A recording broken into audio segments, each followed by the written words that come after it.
Okay, screen दिख रही है आप लोगों को? क्वेश्चन पेपर दिखाई दे रहा है? जी सर। हाँ।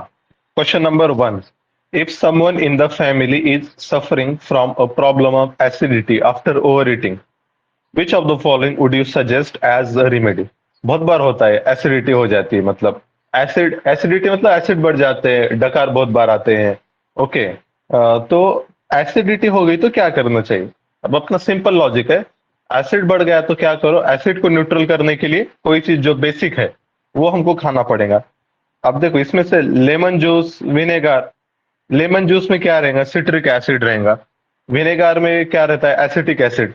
तो ये दोनों भी एसिड हैं, तो ये तो नहीं चलेगा। बेकिंग सोडा, बेकिंग सोडा ये क्या रहता है, बेसिक रहता है, याद रखना।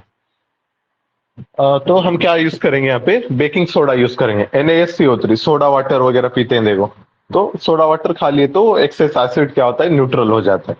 ठीक है, इसमें याद रखना, भले एसिडिटी में हम बेस खा लेंगे, लेकिन वो बेस जो रहता है ना वो वीक रहना चाहिए। ज्यादा स्ट्रांग भी बेस नहीं चलता बॉडी को स्ट्रांग एसिड तो स्ट्रांग बेस दोनों भी नहीं चाहिए, वीक रहे तो चल जाता है। ठीक है, तो बेकिंग सोडा सॉल्यूशन यहाँ पे आंसर आएगा। ओके, बेकिंग सोडा इसको खाने का सोडा भी कहते हैं, या फिर सोडियम बाइकार्बोनेट भी कहते हैं, याद रखना। और जो एक वॉशिंग सोडा भी रहते हैं, वॉशिंग सोडा जो हम सर्फ यूज करते हैं, उसमें रहता है सोडियम कार्बोनेट। ओके, अब आ जाओ question number 2, with reference to dry ice consider the following. Dry ice, dry ice मतलब CO2, पता है एयर में CO2 रहता है, कार्बन डाइऑक्साइड। उसको आप टेम्परेचर कम कम करके क्या कर रहे हैं, सॉलिड कर रहे हैं। तो solid form of carbon dioxide को कहते हैं ड्राई आइस। सही है, it is primarily use at cooling agent. C भी सही है क्योंकि इसका टेम्परेचर बहुत कम रहता है, इसलिए इसको कूलिंग एजेंट बोल के यूज करते हैं। और third statement, it has a lower temperature than that of water ice and does not leave any residue. Water का फ्रीजिंग टेम्परेचर पता है हमको, 0 डिग्री पे कोल्ड करे तो क्या होता, वाटर ये हो जाता, आपका वाटर सॉलिड हो जाता, आइस में कन्वर्ट होता। लेकिन कार्बन डाइऑक्साइड को तुमको सॉलिड करना है ना, बहुत कम लगेगा टेम्परेचर, माइनस सपोज 100, -150, ऐसे इतना कम टेम्परेचर लगता है। तो इसलिए इसको मतलब बहुत लोअर टेम्परेचर और कोई रेसिड्यू वगैरह कोई छोड़ता नहीं है। तो ये तीनों स्टेटमेंट सही हो जाते हैं। ठीक है, ड्राई आइस काफी इंपॉर्टेंट है, टर्म याद रखना। अब देखो question number 3, which of the following are correct with reference to adenosine triphosphate, ATP? आपने बहुत बार पढ़ा होगा, कभी बायोलॉजी वगैरह देखे होंगे। तो बॉडी में जो ग्लूकोज वगैरह जो हम खाते हैं ना, तो या फिर प्लांट्स में वगैरह ये होता है, प्लांट्स में क्या होता है, फोटोसिंथेसिस वगैरह होता है। तो ग्लूकोज का कन्वर्जन होता है इसमें एटीपी में। एटीपी बॉडी यूज करती है, बाद में एटीपी मॉलिक्यूल बॉडी यूज करती है एनर्जी बोल के। तो it is produce during process of cellular respiration. Respiration मतलब जब हम अपने पास जो एनर्जी है ग्लूकोज में वगैरह, उसको ब्रेक करके उससे मतलब उसको बॉडी को जिस फॉर्म में जरूरत रहती है उस फॉर्म में कन्वर्ट कर रहे हैं, तो उसको रिस्पायरेशन कहते हैं। तो ये बरोबर है। It provide the energy needed to drive the endothermic reactions in the cell. तो एनर्जी जो सेल्स में रिएक्शंस होते हैं ना, तो उसको लिए एनर्जी देता है, तो ये सही है। एंडोथर्मिक मतलब क्या रहता है, कोई बता सकता है? Endothermic, exothermic. सर जिसमें हीट जो है ना तो अपन यूज करते, और हीट है तो एक्सोथर्मिक में रिलीज करते सर। रिलीज करते, बराबर। जैसा फॉर एग्जांपल तुम खाना बना रहे, राइस कुक कर रहे, तो राइस कुक करने के लिए तुमको क्या है, नीचे स्टोव से हीट देना पड़ेगा, तो वो क्या हो गया, एंडोथर्मिक, हीट एब्जॉर्ब कर रहा है। और जो हीट रिलीज करता है, जैसा फॉर एग्जांपल न्यूक्लियर हमने फिशन रिएक्शन स्टार्ट कर दी, तो वो क्या होता है, हीट बहुत रिलीज होती है, तो उसको कहेंगे एक्सोथर्मिक। ओके, अब आगे आ जाओ क्वेश्चन नंबर 4। अ पर्सन, अब देखिए प्रैक्टिकल क्वेश्चन है, इसको बस थोड़ा सा इमेजिन करने का और ऑप्शंस पढ़ के मार्क कर देना। A person stands on the loose sand and then lies down on it. He goes deeper into the sand while standing and while lying down. Which of the following is the reason? आदमी कोई खड़ा है जमीन पर और एक दूसरा आदमी लेटा हुआ है। तो जब खड़ा हुआ रहता तब ज्यादा उसका पैर जमीन के अंदर तक धस जाता, सैंड की बात करें तो ऐसा क्यों बोल रहे हैं? तो क्या रह सकता है आंसर इसका? क्योंकि जो खड़े हुए रहते हैं ना, तो क्या होता है, पूरा बॉडी का वेट कम जगह पे एक्ट हो रहा है। जितना पैर है, पैर की साइज है, उतनी जगह पे पूरे बॉडी का वेट मतलब प्रेशर एक्ट हो रहा है। जब आप लेटे हुए हैं तो मतलब बहुत ज्यादा एरिया पे आपका पूरा वेट फैला हुआ है। तो जो पहले वाला केस रहेगा उसमें क्या होता है, pressure on the stand is higher while standing up. तो ये बात ये इसका आंसर आ जाएगा। आई बात समझ में? ठीक है। जी सर। मतलब आप खड़े हुए हैं तो प्रेशर कम जगह पे ज्यादा प्रेशर एक्ट हो रहा है। ओके, अब आ जाओ क्वेश्चन नंबर 5 पे। With reference to Indian national satellite, INSAT satellites हैं इनके बारे में। These are the communication satellite system of India under which satellites are placed in low earth orbit. कोई बता सकता है कम्युनिकेशन सैटेलाइट हम कौन से ऑर्बिट में लॉन्च करते हैं, कम्युनिकेशन वाले? कम्युनिकेशन कराना है हमको तो, जैसा अपना नाविक सिस्टम है, ये उनको जियो स्टेशनरी कहते हैं, जियो स्टेशनरी। ठीक है, 36,000 किलोमीटर पे रहता है जियो स्टेशनरी ऑर्बिट, याद रखना इसको। Not in low earth orbit, Jio stationery. वहां से क्या होता है, वो सैटेलाइट पूरा परमानेंट एक फिक्स पोजीशन पे रहता है with respect to location on earth. Okay, तो ये स्टेटमेंट गलत हो जाता है। स्टेटमेंट 2 और 3 सही है। इसका use mainly telecommunication, weather forecasting, disaster warning, ये सारी चीजें हैं। और एग्जाम्पल हैमसैट, एजुसैट, कल्पना वन। ठीक है, तो आंसर आएगा 2 एंड 3। ओके, तो ये सैटेलाइट्स, उनके ऑर्बिट्स, लॉन्च व्हीकल, तो ये थोड़े से पता रहना चाहिए। जैसे लॉन्च व्हीकल्स हम यूज करते हैं पीएसएलवी और जीएसएलवी। अब देखो, इसमें जो जीएसएलवी है, जियो सिंक्रोनस सैटेलाइट लॉन्च व्हीकल, तो ये मतलब जियो स्टेशनरी ऑर्बिट में लॉन्च करता है सैटेलाइट। पीएसएलवी है, वो पोलर में लॉन्च करता है, लेकिन साथ में जियो स्टेशनरी में भी लॉन्च कर सकता है पीएसएलवी, याद रखना। तो इसलिए जरूरी नहीं कि पीएसएलवी से लॉन्च किए तो पोलर पोलर ऑर्बिट में ही जाना चाहिए। ओके, वो पोलर प्लस जियो सिंक्रोनस दोनों में भी करता है, ये चीज समझ लो। अब आगे आ जाओ, question number 6। Which of the following are used as bio-communicators among animal species? जैसा हम क्या यूज करते हैं, language, language as a communication use करते हैं। एनिमल्स में डिफरेंट टाइप के सेंसर्स रहते हैं। फॉर्मोन्स, फॉर्मोन्स शायद स्मेलिंग वगैरह ऐसा कुछ होगा। वोकल साउंड्स, वोकल साउंड्स चिड़िया, कौवा वगैरह। बॉडी लैंग्वेज एनिमल्स में वगैरह यूज होता है। डांसिंग जैसा पिकॉक वगैरह, ये सारे लोग हैं। तो ये सारे के सारे बायो कम्युनिकेटर्स बोल के यूज होते हैं। ओके, अब आ जाओ question number 7। Colour of sun appears reddish during sunset. Which of the following is the reason? Sunset, जब सन सेट हो रहा है, डूब रहा है, तो स्काई एकदम रेड रेड दिखता है।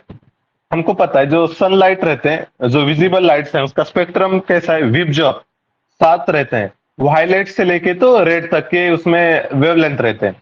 अब क्या होता है, जब वो एटमॉस्फेयर में आता है ना विजिबल लाइट, वो उसका क्या होता है, डिफ्रैक्शन होता है। क्योंकि एयर के जो मॉलिक्यूल्स हैं, एटम्स हैं, उसको डिफ्रैक्ट करते, लाइट को डिफ्रैक्ट मतलब उसको स्प्रेड करते। अब इसमें जो diffraction is directly proportional to wavelength. Diffraction is directly proportional to wavelength. जितना ज्यादा वेवलेंथ रहेगा वो कलर का, उतना ज्यादा डिफ्रैक्ट मतलब उतना ज्यादा स्प्रेड हो जाएगा, तो इसलिए वो ज्यादा वो दिखेगा भी वही। तो सबसे ज्यादा वेवलेंथ विजिबल स्पेक्ट्रम में है रेड की, रेड ज्यादा डिफ्रैक्ट होगा, तो इसलिए colour of the sky will, sun will appear as red. Okay, तो इसका आंसर सी आएगा। आई बात समझ में? जी सर। डिफ्रैक्शन याद रखना is directly proportional to wavelength. यहाँ शायद इमेज होंगी, नहीं आगे है। ठीक है, तो ये देख लेना आप लोग, उसके बाद आगे आएगा। Question number 8। With reference to following test, following best describe the significance of cell division. Mitosis, mitosis के बारे में पूछा है। बॉडी में जो अपने सेल्स रहते हैं, 2 टाइप के डिवीजन होते हैं, एक माइटोसिस और दूसरा रहता है मेयोसिस। मेयोसिस मतलब जो ये जर्म सेल या फिर सेक्स सेल्स वगैरह ये जो रहते हैं, तो तब या फिर रिप्रोडक्शन के टाइम जो डिवीजन होता है सेल का, उसको कहते हैं मेयोसिस। और जो नॉर्मल डिवीजन होता है, जैसा बॉडी के ऑर्गन की साइज बढ़ रही है, बॉडी के पर्टिकुलर पार्ट डेवलप हो रहा है, तो वो टाइम पे होता है माइटोसिस। ओके, तो माइटोसिस का यूज क्या है? Healing of injuries. मुझे कोई मार लग गया, पैर को मेरे जख्म हो गए, तो तब वो फिर से नए से बन जाती है वहां की स्किन वगैरह। तो मायोसिस माइटोसिस होता है। Growth of body mitosis. Determination of sex of unborn photos, ये सेक्सुअल सेल्स वगैरह इनका जो डिवीजन होता है उसको मेयोसिस कहते हैं।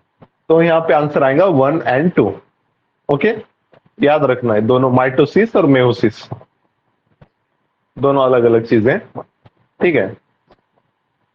और माइटोसिस में जो नए सेल्स बनते हैं ना, तो उनको कहते हैं डायप्लॉइड, और मेयोसिस में जो सेल्स बनते हैं उनको हैप्लॉइड कहते हैं। अब question number 9। Recently the Hubble space telescope observe Prawn Nebula. एक प्रॉन नेबुला मतलब एक कोई बॉडी है, वो ऑब्जर्व की है उसने, हबल ने।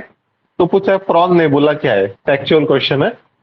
आंसर इसका है C, massive stellar nursery located in constellation.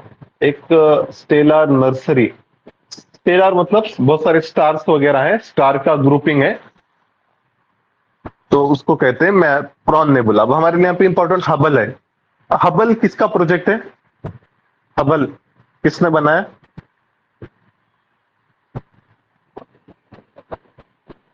Hubble space telescope. मेरी आवाज आ रही है? Am audible? जी सर, यू आर ऑडिबल। हाँ, देखो हबल किसने बनाया पता है? हबल यूएसए का है, नासा का है। ओके, अब हबल से एक मतलब मॉडिफाइड उसका अगला वर्जन ला रहे हैं, जेम्स वेब टेलीस्कोप। उसमें नासा है, ईएसए है और कनाडा है, तीनों भी। नासा ईएसए मतलब यूरोपियन स्पेस एजेंसी, और कनाडा स्पेस एजेंसी, तीनों भी है। याद रखना, हबल नासा, फिर James Webb NASA ESA Canada, और एक है ISA international space centre, international space station, ISS जिसको कहते हैं। तो वो 5 बॉडीज है उसमें, नासा, ईएसए, फिर रशिया की रॉस्कोमोनास, फिर इसी तरीके से कनाडा की बॉडी है, और एक जापान वाली है। ऐसे 5 लोग हैं इंटरनेशनल स्पेस स्टेशन में। अब आगे आ जाओ, क्वेश्चन नंबर 10।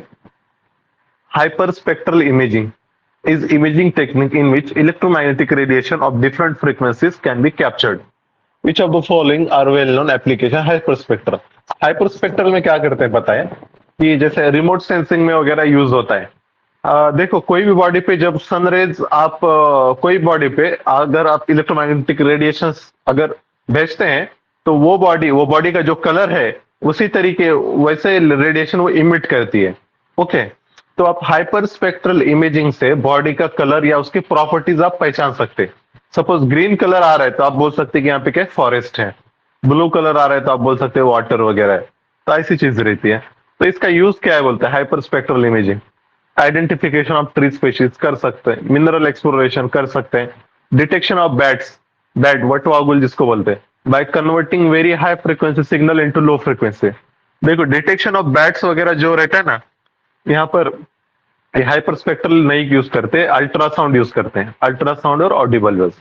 तो आंसर यहाँ पे आएगा 1 और 2, याद रखो। बैट्स मतलब चिंगादर, तो आंसर आएगा 1 और 2। Which of the following are uses of heavy water? Heavy water ये जो यूज होता है ना, अपने न्यूक्लियर रिएक्टर्स वगैरह पढ़ेंगे, उसमें कूलेंट या मॉडरेटर ये जो है इसका यूज होता है, तो उसके लिए हेवी वाटर यूज करते हैं। हेवी वाटर मतलब जैसे नॉर्मल H2O रहता है ना, उसमें हाइड्रोजन रहता है। हाइड्रोजन के अलग अलग आइसोटोप है, ड्यूटेरियम, ट्रिटियम। तो ड्यूटेरियम से जो बनाते हैं उसको हम कहते हैं हेवी वाटर। ओके, वो हेवी रहता है, हेवी मॉलिक्यूल रहता है। तो इसका यूज क्या है? तो preservation of oral polio vaccine, इसमें भी यूज होता है, और कूलेंट इन न्यूक्लियर रिएक्टर, ये तो है ही। Bleaching agent, as a bleaching agent नहीं यूज होता है। ब्लीचिंग एजेंट में हाइड्रोजन पेरोक्साइड रहता है। ओके, याद रखना, bleaching agent hydrogen peroxide. Okay, अब आगे आ जाओ 12। स्पेस लॉन्च और कंट्री, ये मिशन है और कंट्री है। जियोन 102 ये चाइना का है। ग्याफेन ये भी चाइना का है, वहां पे फ्रांस लिखा है, चाइना दिया, चाइना है असल में। अंगारा A5 रशिया। अंगारा, आपने कॉन्टिनेंटल ड्रिफ्ट थ्योरी में अंगारा लैंड पढ़ा होगा। सबसे पहले पैंजिया था, पैंजिया के 2 टुकड़े होते, एक अंगारा और दूसरा गोंडवाना। अंगाना अंगारा को लॉरेशिया भी कहते हैं। ठीक है, फिर वो दोनों स्प्लिट होते हैं, बीच में स्टेटस भी बन जाता है, फिर बाद में बहुत सारे उसके सब कॉन्टिनेंट बन जाते हैं। ठीक है, याद है ना, ज्योग्राफी में पढ़ा हुआ था। जी सर। अंगारा, अंगारा लैंड। हाँ, ठीक है, अब आगे बढ़ते हैं। In the context of cosmology which of the following statement are correct. Cosmology जो स्पेस साइंस वगैरह रहता है, only 10% of matter in the universe is comprise of dark matter. देखो तीन चीजें रहती है, डार्क मैटर, डार्क एनर्जी, और एक रहता है visible, visible universe. Visible universe मतलब जो चीजें हमको दिख रही है, जैसा सन, स्टार, प्लैनेट्स। तो जो विजिबल यूनिवर्स है वो कितना है, जस्ट 5% है। Visible universe 5%। फिर एक रहता है डार्क मैटर। डार्क मैटर ऐसी चीजें जो हमको दिखाई नहीं देती लेकिन है वो, तो वो है टोटल 27%। और एक रहता है डार्क एनर्जी। हम बोलते हैं ना यूनिवर्स एक्सपांड हो रहा है वगैरह, तो एक्सपांशन के लिए एनर्जी लगती है, तो ये सारी क्या रहती है, डार्क एनर्जी लगती है। डार्क एनर्जी कितनी है, 68%। डार्क मैटर 27 और विजिबल यूनिवर्स 5। तो स्टेटमेंट वन में क्या बोला, 10% है बोल रहा है डार्क मैटर, 10% नहीं 27 है। और सेकंड और third statement, black holes are form as a result of split in neutron star. Black hole कब बनता है, कोई एक स्टार जो हेवी स्टार है उसका फ्यूल बर्न होता है और वो अपने आप पर ही कोलैप्स हो जाता है। Okay, split of neutron star से नहीं बनता, याद रखना। Third, dark energy is evenly distributed through out the universe in space and time. तो ये सही है, डार्क एनर्जी यूनिफॉर्मली डिस्ट्रीब्यूटेड है। ओके, और वो 68% है। ओके, फैक्चुअल है, इसको पढ़ना पड़ेगा दो तीन बार। Question number 14, which of the following best describe internet cookies. कभी आप कोई भी साइट ओपन करें ना, पहले आता है कुकीज, अलाउ अलाउ कुकीज वगैरह। कुकीज मतलब ये क्या रहते हैं, मैसेज रहते हैं, इंस्ट्रक्शंस रहते हैं to a web browser intended to better guide the viewers throughout customization of web page. Web page आपको प्रॉपरली यूज करने के लिए उसमें इंस्ट्रक्शंस रहते हैं, कुकीज कहते हैं उसको। ओके, याद रखना। 15, नेशनल जीनोमिक ग्रिड, इसके बारे में क्वेश्चन है। जीनोमिक, जीनोम क्या रहता है, जो जेनेटिक इंफॉर्मेशन रहता है ना उसको डिकोड करना, मतलब ये जितने भी जीन्स है वो जीन्स का फीचर क्या है, फंक्शन क्या है, या उससे कौन सा प्रोटीन बनता है, उसको कहते हैं जीनोम। तो statement one, it is a pan India programme to study genes of all the patients suffering from all the types of genetic diseases. तो इसमें देखो ऑल इंडिया तो है लेकिन ये all the type of genetic disease नहीं है, it is for cancer patients. Okay, और दूसरा, the study will utilise the technique of genome sequencing. ये तो ऑब्वियस है, जनरल स्टेटमेंट है, तो स्टेटमेंट टू हमारा करेक्ट हो जाएगा। ओके, आ रहा है समझ में? जी सर। इसको और एक से दो बार थोड़ा सा पढ़ लो और अच्छे से कंसेप्ट क्लियर हो जाते हैं। ठीक है, question number 16, consider the following statement with respect to like minded developing countries. Developing countries का एक ग्रुपिंग है, लाइक माइंडेड डेवलप, जिनके विचार एक दूसरे से मिलते जुलते हैं, जिनके इंटरेस्ट है में। तो याद रखो यहाँ पे तीन स्टेटमेंट है, फर्स्ट और सेकंड दोनों सही है। तो ये ग्रुप ऑफ डेवलपिंग कंट्रीज है, नाम में दिया है तो वो सही है। और ये एज अ प्रेशर ग्रुप बोल के काम करते हैं, ये भी सही। They represent about 50% of world population, ये भी सही है। Developing countries, most of the country developing है। Pakistan is not a part of this group, ऐसा नहीं है, पाकिस्तान भी डेवलपिंग है and it is also part of this group. तो आंसर आएगा 1 एंड 2। ओके, कोई बता सकता है इंडिया का कितना शेयर है वर्ल्ड के पॉपुलेशन में? इंडिया का share in world population is dash percentage. Sir 17 या कुछ है सर, 17 पॉइंट 17, बराबर 17.6%, याद रखना। ओके, ठीक है। अब इसके बाद देखो अपना 17 है, चाइना का कुछ 18 वगैरह रहेगा। 17 और 18 इधर ही 35% हो जा रही, दोनों भी डेवलपिंग है। और बाकी दूसरे और कुछ मिला दिए तो आसानी से 50 क्रॉस हो जाता। ओके, अब अगला question, question number 17, which of the following rays और radiations are use in thermal. Thermal मतलब थर्मल रेडिएशंस में क्या यूज होता है, तो उसमें याद रखना इंफ्रारेड रेज यूज होते हैं। थर्मल रेडिएशन मतलब इंफ्रारेड। ओके, इसको याद रखो। इसमें क्या है, रेड, रेड के बाद इंफ्रारेड आते हैं। इसकी वेवलेंथ रेड से भी ज्यादा रहती है। ओके, अब अगला क्वेश्चन है, वर्चुअल रियलिटी और ऑगमेंटेड रियलिटी दोनों में क्या डिफरेंस है पूछ रहे हैं। देखो, वर्चुअल रियलिटी मतलब क्या, जब जब पूरा ही मतलब आर्टिफिशियल इन्वायरमेंट रहता है। जैसा फॉर एग्जांपल आप 3D गेम खेल रहे हो, या फिर 3D क्या है, 3D मूवी देख रहे हैं आप, वो गॉगल्स लगा के जो देखते हैं, तो अब उसमें क्या रहता है, सब आर्टिफिशियल इन्वायरमेंट रहता है, पूरा क्या पूरा। लेकिन जो वर्चुअल ऑगमेंटेड रियलिटी, इसमें क्या रहता है पता है, मतलब आप ऐसा डिस्कशन कर रहे हो, तो आप क्या कर रहे हो, आपका जो टेबल है, टेबल पे ही आप सपोज कोई एक बिल्डिंग का कंस्ट्रक्शन करने वाले हो, तो बिल्डिंग का जो प्रपोज स्ट्रक्चर है वो 3D फॉर्म में आप टेबल के ऊपर बता रहे हो, लाइट को वगैरह फोकस करके। ठीक है, मूवीज में वगैरह दिखाते हैं ना, वो बताते हैं मतलब ऐसा रहेगा प्रोजेक्ट हमारा वगैरह। तो ये जो रहता है वर्चुअल रियलिटी, मतलब वहां पे, सॉरी ऑगमेंटेड, रियल थिंग्स तो है, टेबल है, टेबल के ऊपर आप सब वो चीजें बता रहे हो, उसका एनिमेशन।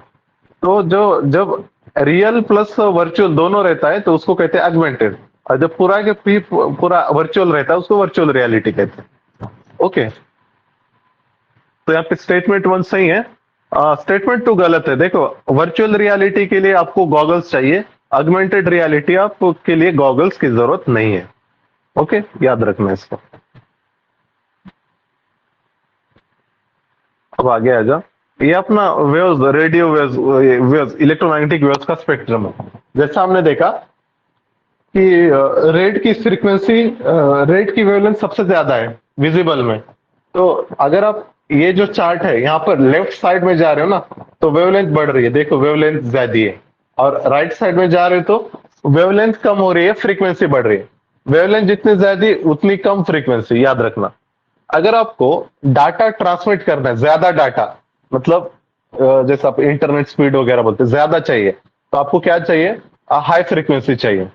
लेकिन अगर आपको लॉन्ग डिस्टेंस पे कम्युनिकेशन करना है तो ज्यादा वेवलेंथ वाली वेव्स चाहिए। तो इसलिए हम जो कम्युनिकेशन में है ना, रेडियो वेव्स यूज करते हैं। और जब हमको इंटरनेट की जरूरत होती है फास्ट, तो हम क्या करते हैं, ऑप्टिकल फाइबर और लैन केबल वगैरह यूज करते हैं।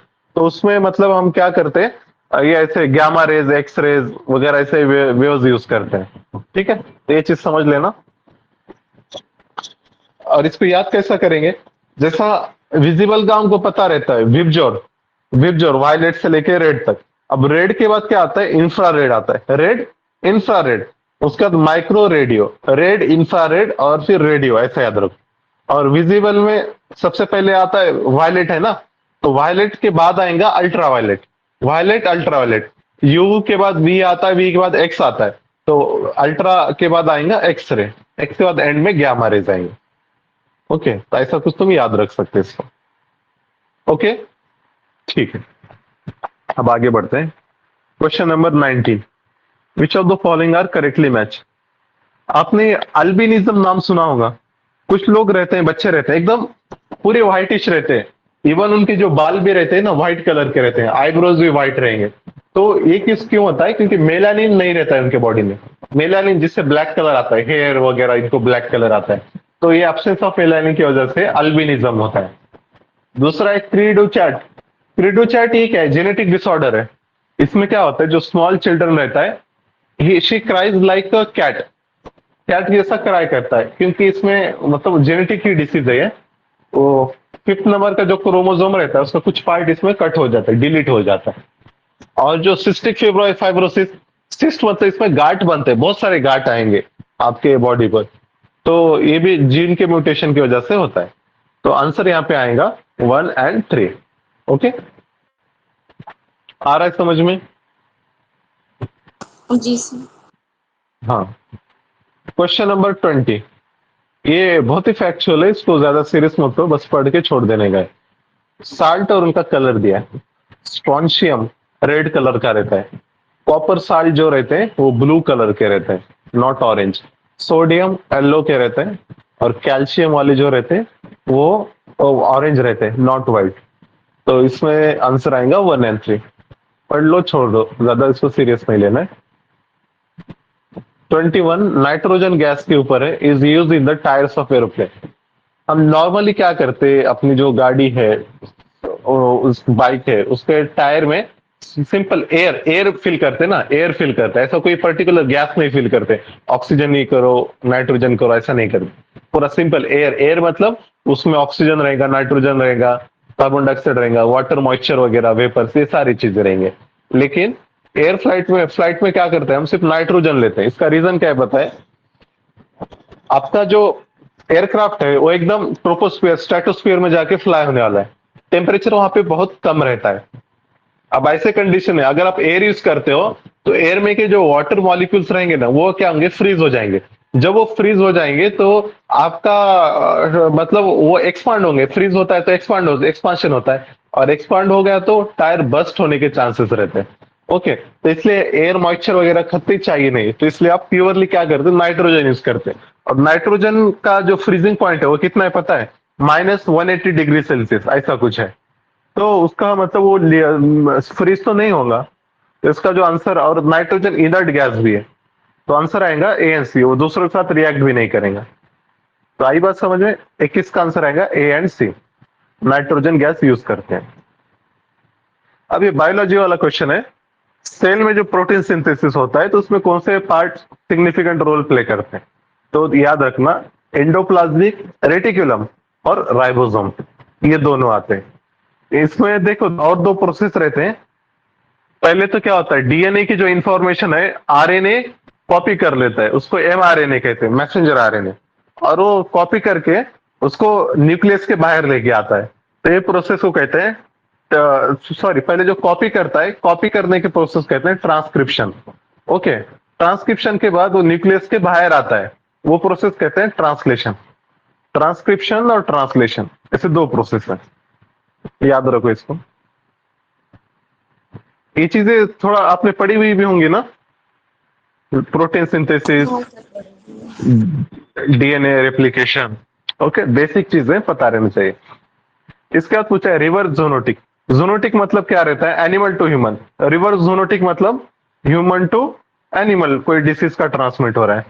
ओके, अब आगे आ जाओ 24 वाइजर प्रोग्राम क्या है बोल। ये वुमन के लिए है, एज ग्रुप की कुछ लिमिट नहीं है, ठीक है। और इसमें क्या करेंगे, वुमन को प्रमोट किया जाएगा to pursue career in science and tech. दूसरा, it was launch by Indo German science and technology centre, a joint initiative by India, Germany.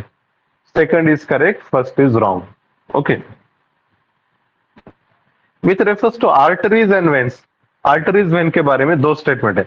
Artery पता होगा आपको, आर्टरी क्या करते हैं, प्योर ब्लड को लेकर जाते हैं। और वेन्स क्या करते हैं, एक बार वाटर का यूज हो गया तो इम्प्योर जो ब्लड है वो फिर से हार्ट के पास लेके जाते हैं फिल्ट्रेशन के लिए। Okay, arteries carry blood away from the, सही है, ब्लड से प्यूरिफाइड ब्लड लेकर जाएंगे। And veins bring it back to that, सही है। Veins have thicker walls than arteries.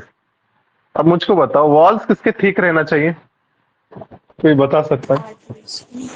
Arteries के। क्यों क्यों रहना चाहिए ठीक? Any guess? आर्टरीज के वॉल ठीक क्यों रहना चाहिए? आपको पता है हार्ट क्या करता है, ब्लड पंप करता है बॉडी में चारों तरफ। ओके, पंप कर रहा है मतलब प्रेशर के साथ भेज रहा है। हार्ट क्या कर रहा है, प्रेशर के साथ ब्लड भेज रहा है। तो प्रेशर के साथ जब भेजते हो आप कोई चीज, तो आपको वो जो पाइप रहेगा वो भी ठीक चाहिए ना, जो उतना प्रेशर हैंडल कर सके। तो इसलिए हार्ट से आर्टरी लेके जा रहे हैं, तो इसलिए उनके वॉल्स ठीक है।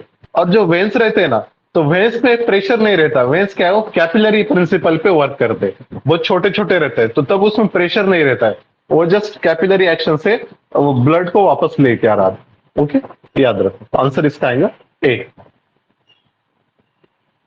26, ये बेलगावी बॉर्डर एरिया डिस्प्यूट जो चल रहा है, ये किसके बीच में पूछ रहा है? तो it is in between Maharashtra and Karnataka.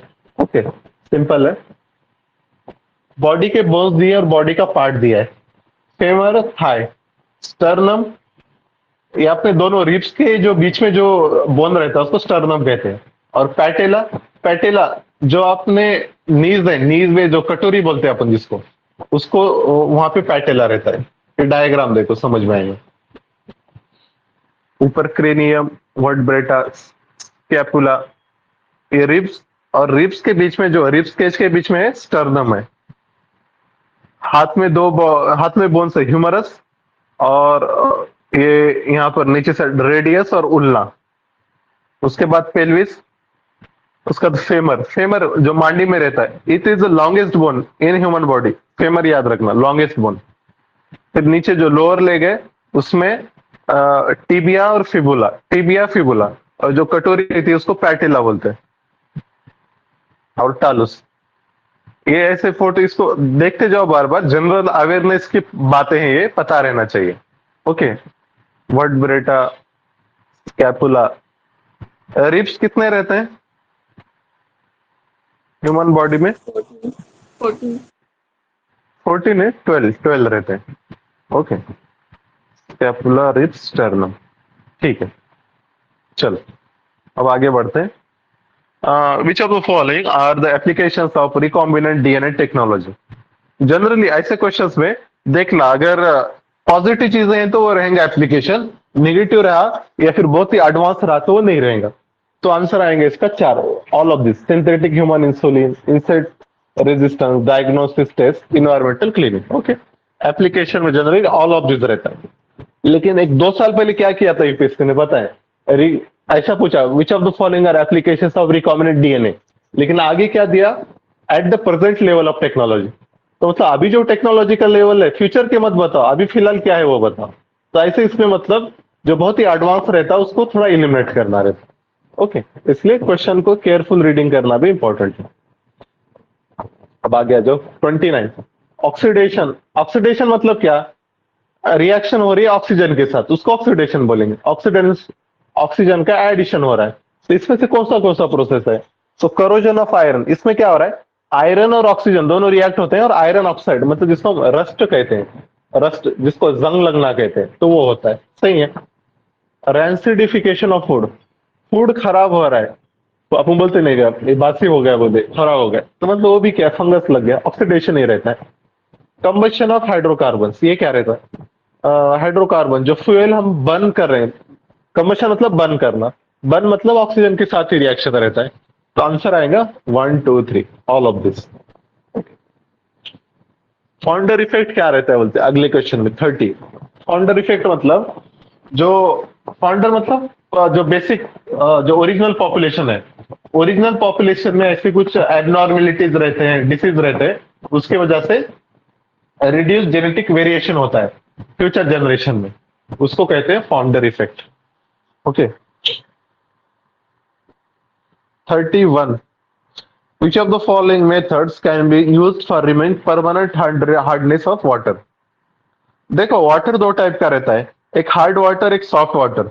Generally जो खारा पानी जिसको बोलते हैं हम, बोर का पानी, वो क्या रहता है? हार्ड वाटर रहता है, क्योंकि साल्ट वगैरह ज्यादा रहते हैं। और जो नल का पानी जिसको बोलते हैं मीठा पानी, तो वो सॉफ्ट वाटर रहता है। तो हम क्या करते हैं, हार्ड हार्ड वाटर उतना ज्यादा यूजफुल नहीं रहता है कपड़े धोने के लिए वगैरह, तो हम उसमें सर्फ ऐड करते हैं ताकि उसका हार्डनेस चला जाए। तो सर्फ, जो वॉशिंग सोडा है अभी हमने देखा था, उसको हम सोडियम कार्बोनेट बोलते हैं। इसी तरीके से और भी तरीके हैं जिससे हार्डनेस हम पानी का खत्म कर सकते हैं। एक है डिस्टिलेशन। डिस्टिलेशन और बॉइलिंग, ये दो अलग चीजें हैं। बॉइलिंग मतलब क्या करते हैं, वाटर को एक हाई टेम्परेचर पे बॉइल करते हैं, मतलब जैसे 80 90 100। लेकिन डिस्टिलेशन में क्या कर रहे हैं पता है? वाटर को पूरा वेपराइज करेंगे और जो वेपर्स है उनको कूल करेंगे। तो ऊपर पूछा है परमानेंट हार्डनेस निकालना है, तो परमानेंट हार्डनेस निकालना है तो क्या करना पड़ेगा? डिस्टिलेशन करना पड़ेगा, नॉट बॉइलिंग। बॉइलिंग में जस्ट हीटिंग होता है, डिस्टिलेशन में वाटर वेपर्स निकाल के उसको अलग से क्या करे, तो कूल कर रहे। और एडिंग कॉस्टिक सोडा, तो इससे भी आप ये हार्डनेस निकाल सकते हैं। तो 3 को एलिमिनेट करना था, 1 2 4 will be the answer. Okay. अब आगे आ जाओ 32। इसमें बोला है इवोल्यूशन का सीक्वेंस बोलो। तो जैसे हम पढ़ते, सबसे पहले वाटर में आ गए क्रिएचर, फिर क्या है, एम्फीबियंस आ गए जो वाटर में भी थे, लैंड में भी थे, फिर उसके बाद टेरेस्ट्रियल आ गए, फिर उसके बाद बर्ड्स आ गए। तो इसमें वही दिया है, कैटफिश, टॉर्टाइस, कीवी और ओटर। 33 क्वेश्चन, 5G मोबाइल कम्युनिकेशन से क्या पॉसिबल है, उसका एप्लीकेशन पूछा है। तो application generally all of this लिया करो। Internet of things, edge computing, network slicing, तीनों भी आएंगे। इंटरनेट ऑफ थिंग मतलब जैसा अभी मैं क्या कर रहा हूँ, मेरा मोबाइल स्मार्ट वॉच यूज किए तुम, स्मार्ट वॉच और मोबाइल कनेक्टेड रहता है, स्मार्ट वॉच तुम कितना डिस्टेंस चले वो भी बताता है। तो ऐसा आपकी हर चीज नेट इंटरनेट से जुड़ी हुई रहना, उसको बोलेंगे इंटरनेट ऑफ थिंग्स। ये फ्यूचर की टेक्नोलॉजी है। एज कंप्यूटिंग मतलब क्या होता है, जनरली अभी हम क्या यूज करते हैं, कोई भी कंपनी जो रहती है उसके सर्वर वगैरह, गूगल वगैरह, इनके सर्वर क्या रहते हैं, बाहर की कंट्रीज में रहते हैं, तो प्रोसेस होने टाइम लगता है। लेकिन यही अगर हम अपने डिवाइस के पास ही प्रोसेस कर दिए तो उसको कहते हैं एज कंप्यूटिंग। ये डाटा लोकलाइजेशन से रिलेटेड है। तो नेटवर्क स्लाइसिंग ये भी एक टर्म आती है, तो याद रखो ऑल ऑफ दिस आंसर आएंगे। 34 हेलोजन क्या किसको कहते हैं? Halogen, they are non metallic element that produce sodium salt, मतलब सोडियम के साथ रिएक्ट होकर साल्ट बनाते हैं ऑफ सिमिलर प्रॉपर्टी। ये सही है। Because of their great reactivity, ये बहुत ही रिएक्टिव है। The free halogen element are not found, ये भी सही है। अब देखो पीरियोडिक टेबल है अगले पेज पे, ये देख लेना काफी इंपॉर्टेंट है। ये पीरियोडिक टेबल है अपना। इसपे जो अभी हमने जो हेलोजन पढ़ा, तो हेलोजन 17 नंबर का जो कॉलम है उस कहते हैं। इसमें फ्लोरीन, क्लोरीन, ब्रोमीन, आयोडीन, एस्टाटिन, ये सारे लोग आएंगे। अब याद रखो, जो एक कॉलम्स है, कॉलम्स को कहते हैं ग्रुप। ऐसे ग्रुप है पीरियोडिक टेबल में 18। और जो रोज रहते हैं हॉरिजॉन्टल रोज, इनको कहते हैं पीरियड। पीरियड है 7, ग्रुप है 18। इसका जो अरेंजमेंट किया गया है, it is based on mass number. Atom का जो मास रहता है वो बेसिस पे किया गया है। ओके। जो फर्स्ट जो ये है, इधर देखो, जो फर्स्ट वाला कॉलम है उसको कहते हैं अल्कली मेटल। जो सेकंड वाला ग्रुप है उसको alkaline earth metal. Alkali, alkaline earth ऐसा क्यों बोलता है? अल्कली मतलब पानी में अगर रिएक्ट करता है पानी के साथ तो ये क्या करेगा, बेस तैयार करेगा, बेसिक बेसिक कंपाउंड तैयार करेगा। बेसिक कंपाउंड को अल्कली कहते हैं। ओके। जनरली ये पहले दो ग्रुप और बीच वाला जो हिस्सा है 3 to 10, ये पूरे मेटल्स है। ये नीचे वाला ये भी पूरा मेटल है।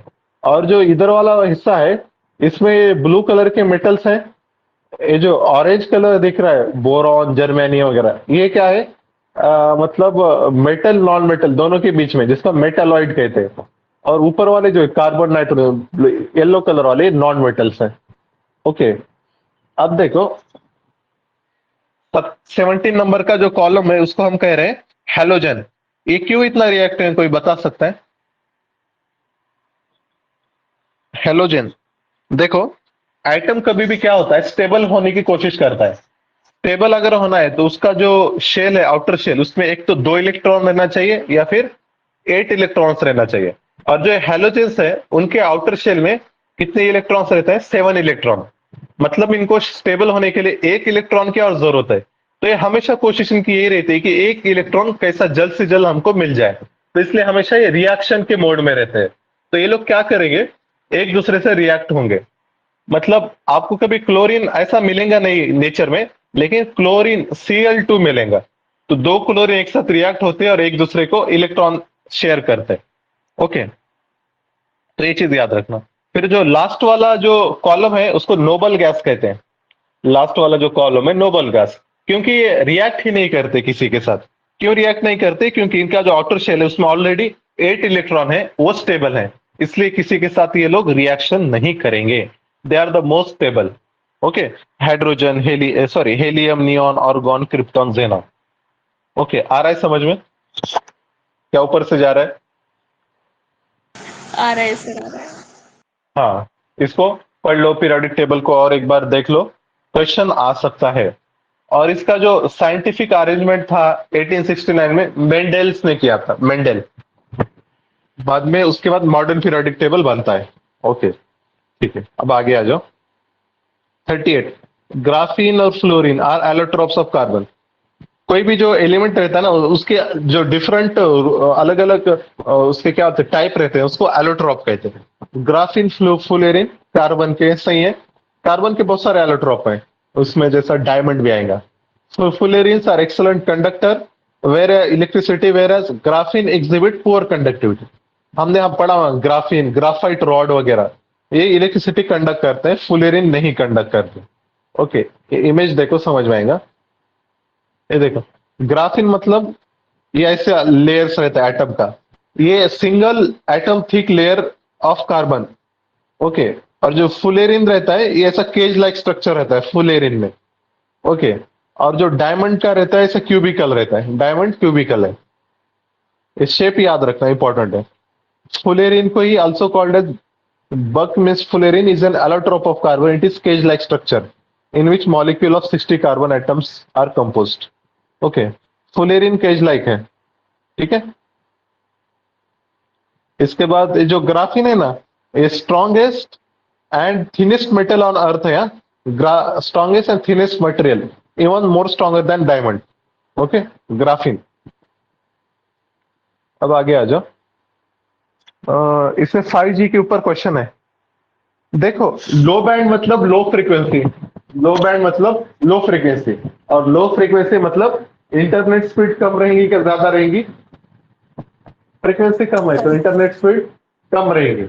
हाई फ्रीक्वेंसी है, हाई बैंड मतलब हाई फ्रीक्वेंसी, तो इंटरनेट स्पीड भी ज्यादा रहेगी। तो ये पता है तो ये क्वेश्चन आ जाएंगे आपको। रीड करो statement 1। Low band spectrum of 5G has better coverage and penetration of signals, whereas high band spectrum has more speed. Low band obvious है स्पीड कम रहेगी, लेकिन कवरेज क्या रहता है? फ्रीक्वेंसी कम है तो वेवलेंथ ज्यादा, वेवलेंथ ज्यादा है तो कवरेज ज्यादा रहेगा, और हाई बैंड की फ्रीक्वेंसी ज्यादा है तो स्पीड ज्यादा रहेगी।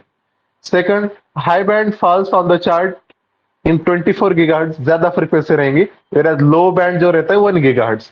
गीगाहर्ट्ज ये यूनिट रहता है इस फ्रीक्वेंसी का। तो यहाँ पे दोनों स्टेटमेंट सही है। ओके। अब 40, कलर ऑफ बायोटेक्नोलॉजी और बायोटेक्नोलॉजी एक्टिविटी, ये भी याद मत रखो, बस देख लो एक बार। जो मेडिसिन एंड ह्यूमन हेल्थ रहता है ना, वो येलो नहीं, वो रेड बायोटेक्नोलॉजी कहते हैं। बाकी के तीनों बरोबर है, जस्ट रीड कर लो उसको।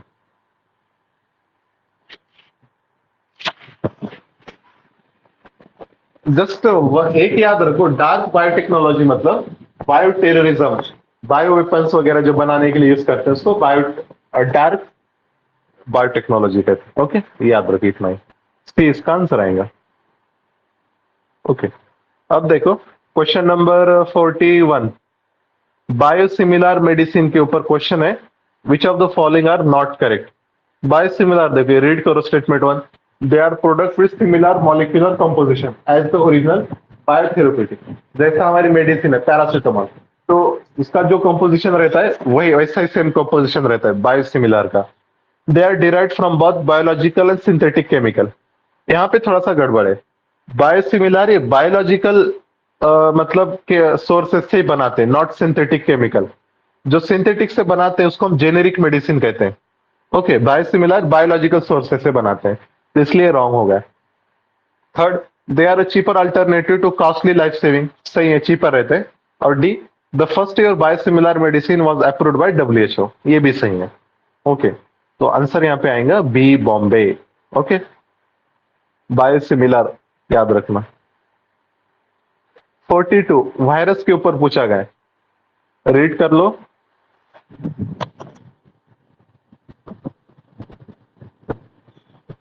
क्या रहना चाहिए आंसर इसका? दोनों भी स्टेटमेंट करेक्ट है सर।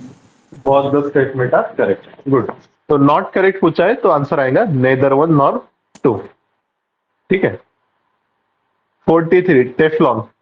टेफ्लॉन आपने सुना होगा, कभी आपने घर में देखा होगा कि आपके घर में कभी आप टैप चेंज करे, पानी का नल बदल रहे, तो आप क्या करते, नया टैप लाते और उसके ऊपर एक व्हाइट कलर की टैप, उसके जो वो जॉइंट रहता है वहां पे क्या करते हैं, रैप करते, और फिर उसके बाद उसको मतलब बिठा देते सॉकेट में, ताकि पानी का लीकेज नहीं हो ना हो। जो व्हाइट कलर की जो टेप रहती है नॉन स्टिक, उसको कहते हैं टेफ्लॉन। ओके। तो इसका दोनों भी स्टेटमेंट यहाँ पर भी सही है, रीड कर लो।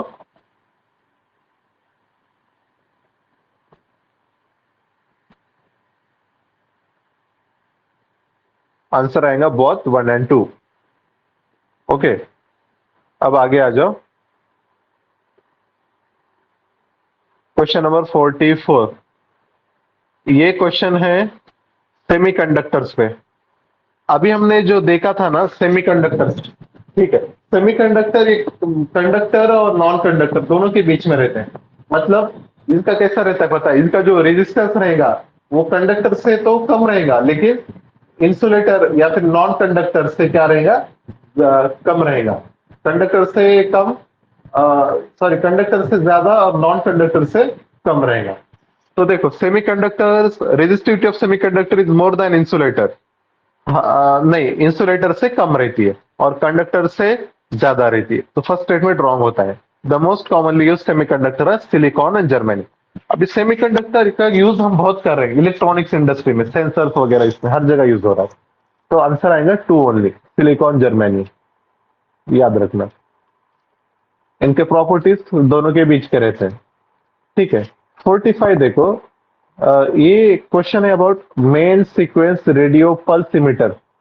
ये क्या है, ये ग्रुपिंग ऑफ 8 स्टार्स है जिनको एमआरपी कहा गया है, main sequence radio pulse emitter. तो उसके फीच, ये इनका कैरेक्टरिस्टिक्स क्या है, ये पूछ रहा है।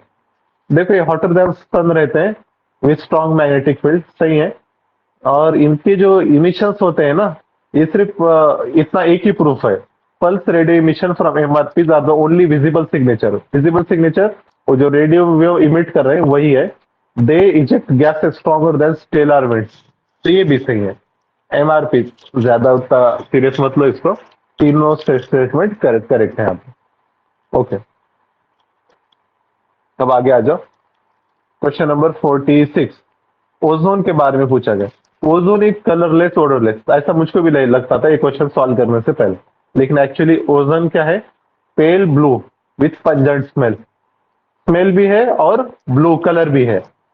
It is form from dioxygen by action of ultraviolet. Dioxygen मतलब दो ऑक्सीजन के एटम्स वो मर्ज होते हैं और फिर बाद में ये बनता है, डाइऑक्सीजन ऑक्सीजन के साथ रिएक्ट करता है, तो ये मतलब O3 रहता है। केमिकल इसका फॉर्मूला क्या है, O3 है, तो स्टेटमेंट सही है। Third, ozone is use in disinfection, तो कर सकते हैं ओजोन का यूज, तो इसका आंसर आएगा सी, 2 और 3, याद रखो। ओजोन कौन से लेयर में रहता है एटमॉस्फेयर के, अपर पार्ट ऑफ स्ट्रेटोस्फेयर। हाँ बराबर। ओजोन अभी हम पढ़ रहे थे, वो डिप्लीट हो रहा है ना, तो डिप्लीशन के लिए कौन से टाइप के हमने कंपाउंड्स को बैन किया फिर, सर वो क्लोरोफ्लोरोकार्बन से। हाँ, क्लोरोफ्लोरोकार्बन। जो एटम्स में कंपाउंड में क्लोरीन रहता है ना, उनको बैन किया, क्लोरीन ब्रोमीन। क्लोरीन ब्रोमीन ये क्या है, अभी तो हमने देखा था हेलोजेंस है, हेलोजेंस मोस्ट रिएक्टिव, याद रखो। हेलोजेंस तो ओजोन को डिप्लीट करते हैं, याद रखना। क्लोरीन ब्रोमीन जिसमें भी रहा वो ओजोन डिप्लीटिंग है। अब अगला क्वेश्चन है 47, इस साउंड के ऊपर है। इको और रिवर्बरेशन, ऐसे दो कंसेप्ट आते हैं साउंड में। तो क्या रहता है, इको मतलब क्या होता है पता है, आप एक पर्टिकुलर डिस्टेंस पे खड़े हो, लगभग कितना डिस्टेंस रहता है वो, 17 मीटर का। 17 मीटर है, 17 मीटर बाद एक दीवार है, और आप मतलब कुछ, आपने कुछ नाम पुकारा, तो वो नाम एज इट इज आपको सुनाई देता है। आप लेकिन क्या है, वो मतलब सरफेस 17 मीटर दूर रहना चाहिए आपसे, और वो साउंड वेव्स तब रिफ्लेक्ट होंगे, आपको पूरा डबल से सुनाई दिया, जैसा मैं आवाज दिया यूपीएससी, तो यूपीएससी मेरे को सुनाई देगा। लेकिन रिवर्बरेशन में क्या होता है पता है, कि मतलब वो डिस्टेंस बहुत कम रहता है। मतलब सपोज मैं करीब 1-2 मीटर पास खड़ा हूं रिफ्लेक्टिंग सरफेस से, और मैं क्या करूंगा, मैं पुकारा यूपीएससी बोल के, तो पहला मेरा साउंड हो गया, वो मुझ तक वापस आया, इको, यूपीएससी वाला। ठीक है, फिर और क्या होगा, उस जो इको है उसका फिर से इको आएगा। ओके, और साउंड बहुत जल्दी कंटिन्यूअस इसमें आ रहा है, तो इसलिए क्या होगा, परसिस्टेंस होगा, मतलब एक खत्म होने से पहले दूसरा सुनाई देगा। तो आप क्लियरली डिमार्केट नहीं कर सकते, कंटिन्यूअस वो सुनाई दे रहा है बार बार, वही वही।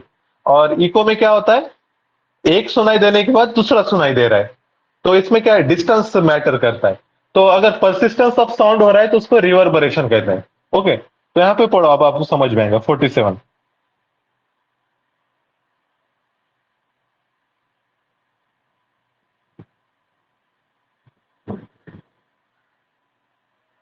ऐसा लगेगा पहले इको रहना चाहिए, लेकिन इको मतलब एक आवाज होने के बाद दूसरा सुनाई देता है, और रिवर्बरेशन कंटिन्यू, वही बार बार वही चीज सुनाई देती है। ये दोनों के डिफरेंसेस है, ये आप बाद में पढ़ सकते, इको और रिवर्बरेशन के। ये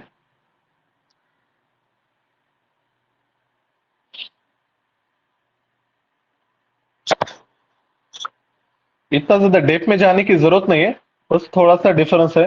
परसिस्टेंस ऑफ साउंड है मतलब रिवर्बरेशन है। ओके।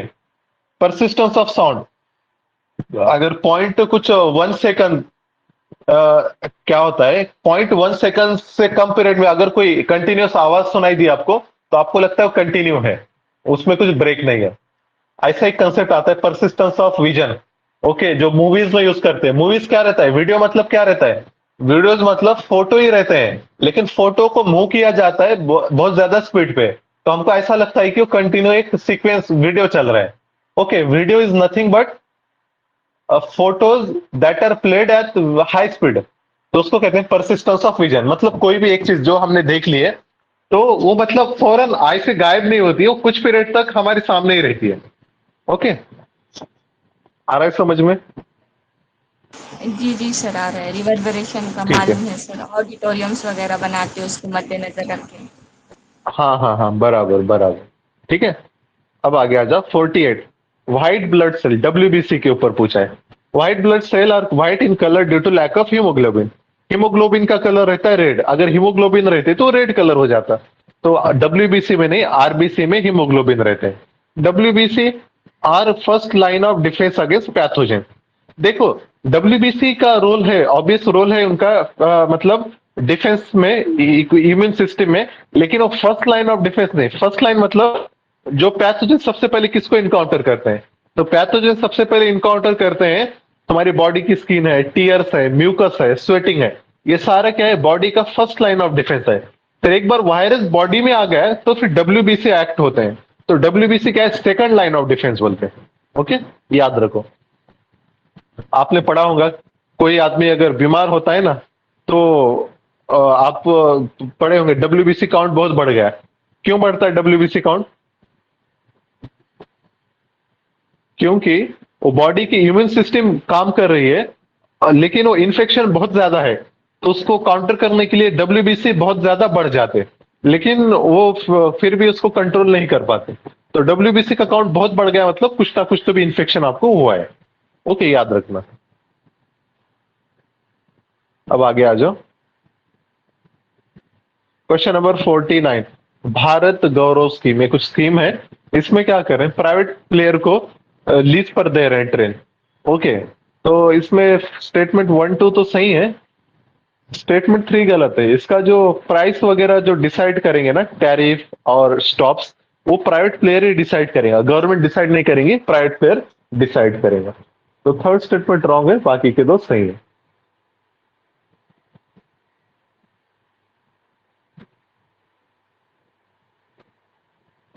ओके, अब आगे बढ़ते हैं।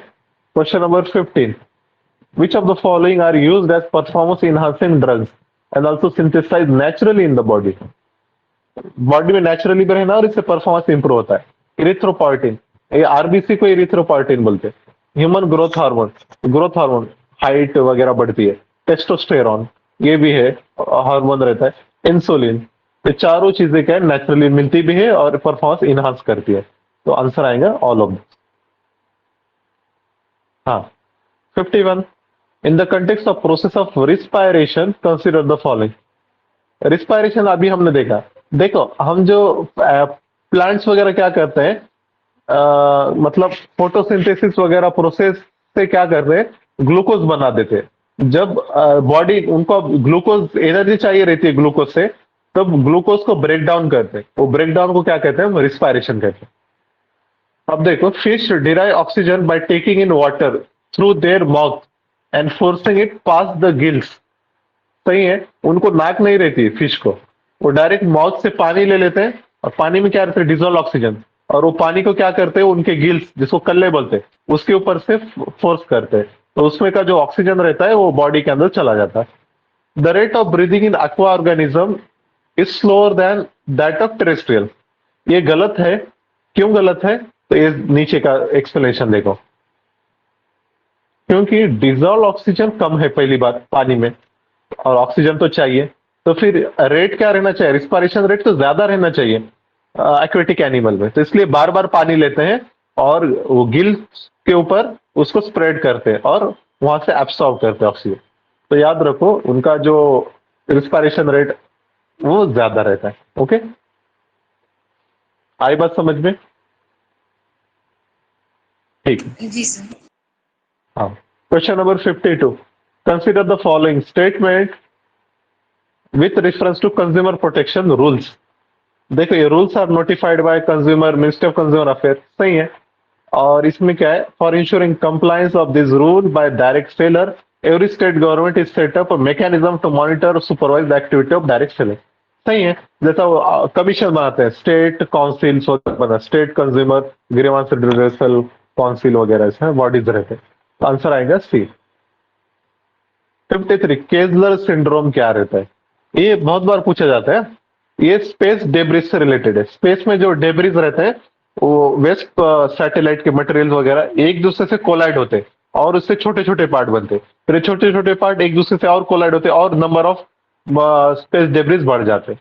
लेकिन इसका रिस्क क्या है, आगे फ्यूचर में अगर हम कोई सैटेलाइट लॉन्च करते हैं और उसको उससे ये टकरा जाता है ना, तो अपना मिशन पूरा फेल हो जाएगा। तो याद रखना। तो केजलर सिंड्रोम का आंसर ए आता है। सिंड्रोम है तो ऐसा मतलब नहीं कि वो डिसीज है। ओके। 54, यहाँ पे देखो सेल, जितने भी सेल्स रहते हैं दो टाइप के रहते हैं, प्रोकैरियोट और यूकैरियोट। प्रोकैरियोट एकदम जो सिंपल ऑर्गेनिजम्स रहते हैं उनके सेल्स को प्रोकैरियोट, ये अनडेवलप जो रहते हैं, और डेवलप ऑर्गेनिज्म में यूकैरियोटिक सेल रहते हैं। प्रोकैरियोट में क्या रहता है, जो सेल्स रहते हैं, न्यूक्लियस रहता है, उसको मेम्ब्रेन नहीं रहता, कवर नहीं रहता है, न्यूक्लियस फैला हुआ रहता है सेल में।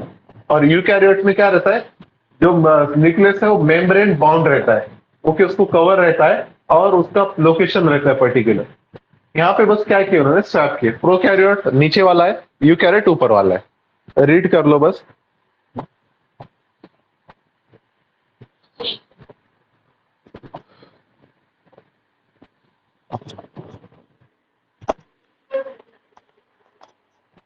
ठीक है, स्वैप किया था यहाँ पे बस वो लोगों ने। अब आगे बढ़ते हैं, question number 55, which of the following are purines nitrogen bases. हमको पता है जो हमारे डीएनए रहे, आरएनए है, डीएनए, इसमें क्या रहते हैं, नाइट्रोजन बेसिस रहते हैं। एडोनिन, गुआनिन, साइटोसिन, यूरासिल, थियामिन, ये पांचों भी क्या है, नाइट्रोजन बेसिस है। लेकिन इसमें से कुछ प्यूरिन्स रहते हैं और कुछ pyrimidines। प्यूरिन्स और pyrimidine दो टाइप के नाइट्रोजन बेसिस, दोनों में क्या डिफरेंस रहता है? प्यूरिन, प्यूरिन मतलब दो रिंग रहते हैं और pyrimidine मतलब सिंगल रिंग। ये रिंग में हेक्सागोनल, उसको रिंग कहते हैं। तो जो डबल रिंग वाले हैं ना, एडेनाइन है और ग्वानिन है, एडेनाइन ग्वानिन। और जो सिंगल रिंग जो पिरिमिडिन्स है, थायमिन, यूरेसिल, साइटोसिन, ये तीनों क्या है, इनको पिरिमिडिन कहते हैं। ओके, आया समझ में? जी सर, आ रहा है। हाँ। तो अभी ये देखो क्या बोल रहे, प्यूरिन्स कौन है, तो एडेनिन और ग्वानिन। तो आंसर आएगा हमारा 1 और 2। ठीक। अब आगे आ जाओ 56, ये Indian regional navigational satellite system, या फिर जिसको नाविक कहते हैं, इंडिया का जीपीएस सिस्टम है ये, उसके ऊपर पूछा है। तो इनका जो service area covers India as well as region extending up to 1500 kilometre from its boundary. मतलब जैसा गुजरात के बाद वेस्ट साइड में 1500 किलोमीटर और नॉर्थ ईस्ट के बाद 1500 किलोमीटर, इस इतना इसका कवरेज है, बराबर है। ऐसा स्टेटमेंट यूपीएससी ने पूछा था, लेकिन वो कितना दिया था, 15,000 के बजाय 5,000 किया था, इसलिए वो रॉन्ग था। Provide services to both civilian as well as authorise users, मतलब जैसा मिलिट्री वगैरह, ऐसे लोगों को भी सर्विस देता है। तो इसका आंसर आएगा बो वन। ओके। अब 57 पे आ जाओ, with reference to different geo engineering technologies consider the following.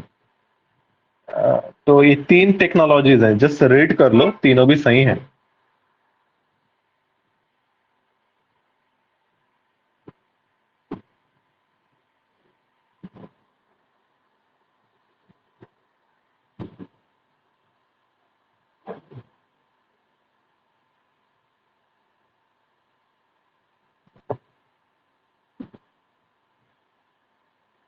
Okay, read कर लो, ज्यादा डिटेल में मत जाओ।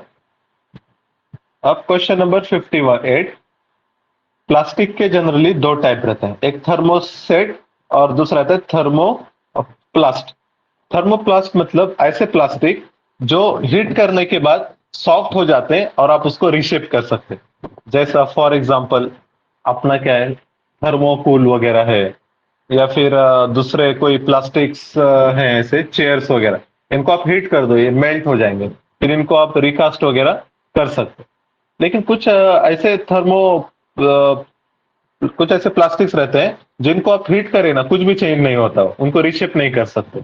तो ऐसे प्लास्टिक को कहते हैं थर्मोसेट। बैकेलाइट थर्मोसेट है, और पॉलीथीन, पॉलीविनिल क्लोराइड और पॉलीस्टीरीन, ये तीनों क्या है, थर्मोप्लास्टिक है। इसने पूछा हमको थर्मोप्लास्टिक क्या है, तो 2 और 3 आंसर आएगा, पॉलीथीन, पॉलीविनिल क्लोराइड। ये ऐसे क्वेश्चन पूछे गए। Okay, thermoset, thermoplast. 59 म्यूटेशंस के ऊपर पूछा गया है। इसमें से किसके वजह से म्यूटेशन, म्यूटेशन मतलब जीन में क्या होता है, चेंज आता है। जनरली ये डिलीटेरियस मतलब हार्मफुल चेंजेस रहते हैं। ओके, तो X ray, gamma ray, mustard gas, UV rays, nitrogen acid, ये पांचों भी क्या है, म्यूटेशंस हैं। इसमें देखो मस्टर्ड गैस एक है, मस्टर्ड तो ऑयल सीड है, तो उसका उससे रेडिएशन हो सकता है, ऐसा नहीं है। मस्टर्ड गैस इसलिए कहते हैं क्योंकि ये जो गैस है इसका जो स्मेल है वो मस्टर्ड जैसा है। ओके, मस्टर्ड जिसको हम सरसों का तेल बोलते हैं। नॉर्थ इंडिया जैसा अभी हम पाम ऑयल यूज करते हैं खाना बनाने के लिए, वो लोग सरसों का तेल यूज करते हैं नॉर्थ में, मस्टर्ड दिल्ली साइड वगैरह। कौन सा स्टेट है टॉप पे मस्टर्ड प्रोडक्शन में? ठीक है, या फिर ये बताओ मस्टर्ड खरीफ है या रबी है? इंपॉर्टेंट है, मालूम रहना चाहिए। M I audible?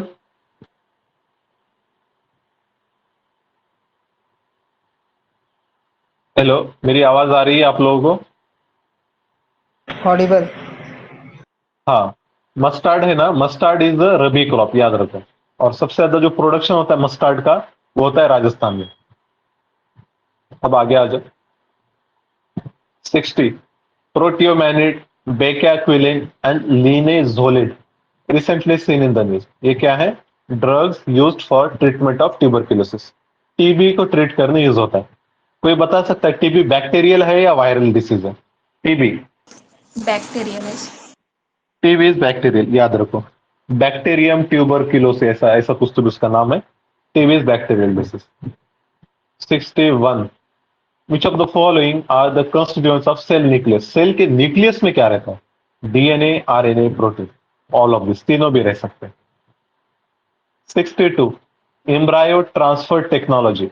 एम्ब्रायो क्या करते हैं, एक एक सेल और स्पर्म सेल दोनों का फर्टिलाइज कराते हैं बाहर लैब में, और वो कोई एक मदर, कोई डोनर मदर, मदर नहीं बोलेंगे, सरोगेट मदर के ओम में उसको रख देते हैं, उसको कहते हैं एम्ब्रायो ट्रांसफर टेक्नोलॉजी, एनिमल में कर रहे हैं। तो इसमें देखो तीनों स्टेटमेंट सही है।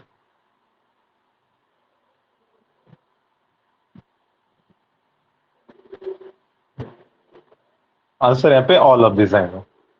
ओके, इसके बाद 63 आरएनए, देखो they are infectious agent that contain no RNA DNA. देखो ये कुछ इन्फेक्शियस एजेंट है, इसमें क्या है, डीएनए भी नहीं है, आरएनए भी नहीं है। जैसे हम पढ़ते हैं वायरस, वायरस में क्या रहता है, एक तो डीएनए रहेगा या फिर आरएनए रहेगा। ओके, बैक्टीरिया में डीएनए रहता है, लेकिन इसमें डीएनए भी नहीं है, आरएनए भी नहीं है। They spread rapidly and even survive very high temperature. They are believed to be responsible for causing mad cow disease, इससे मैड काउ डिसीज होता है, काउ क्या हो रहे, पागल हो जा रहे, भैंस वगैरह। तो इसको जो कहते हैं प्रियॉन्स कहते हैं। प्रियॉन्स क्या है, ये प्रोटीन्स हैं that can trigger abnormal foldings in normal proteins. ये क्या कर सकते हैं, नॉर्मल जो प्रोटीन है उसमें फोल्ड फोल्ड करते हैं, इससे डिसीज हो जाता है। तो आंसर आएगा B. 64 which of the following are potential applications of laser, laser के एप्लीकेशंस क्या है, ऐसा पूछा गया है। तो जनरली एप्लीकेशन वाले क्वेश्चंस में generally all of this answer रहता है, एक्सेप्ट वो चीज बहुत ही मतलब निगेटिव ना रहे। यहाँ पे चारों चीजें, ठीक है, पढ़ लो उसको।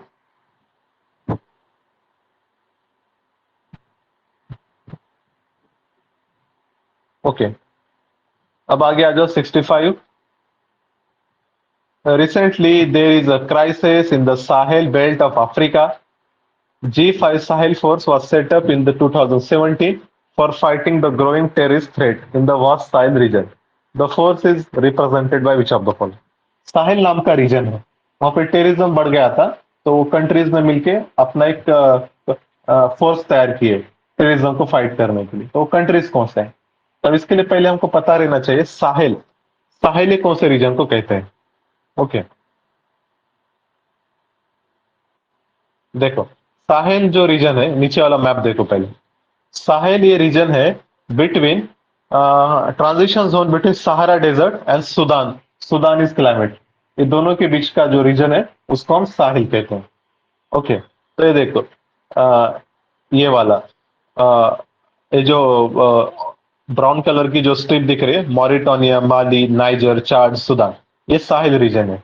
ओके, और ये वाली डायग्राम पे समझ आएगा। ऊपर सहारा डेजर्ट है, नॉर्थ अफ्रीका में अल्जीरिया, लीबिया, इजिप्ट, और उसके बाद नीचे आएगा तुम्हारा साहिल रीजन, और साहिल के बाद नीचे आएगा सुदान का सवाना। ओके, देख लो एक बार मैप को अच्छे से।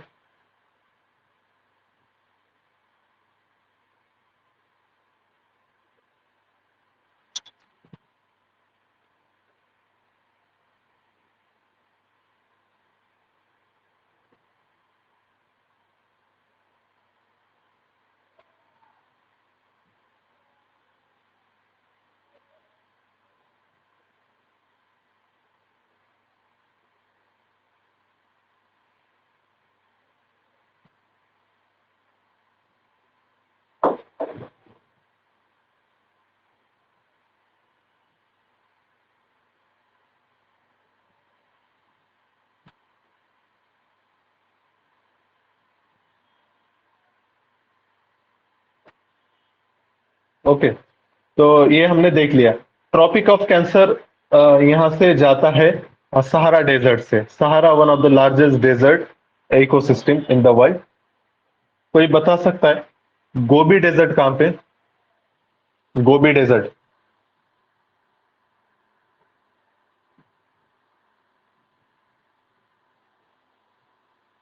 मेरी आवाज आ रही है? I am audible? जी सर, आ रही है। हाँ, जस्ट एक मिनट दो, मुझको एक बस मैसेज भेजना है।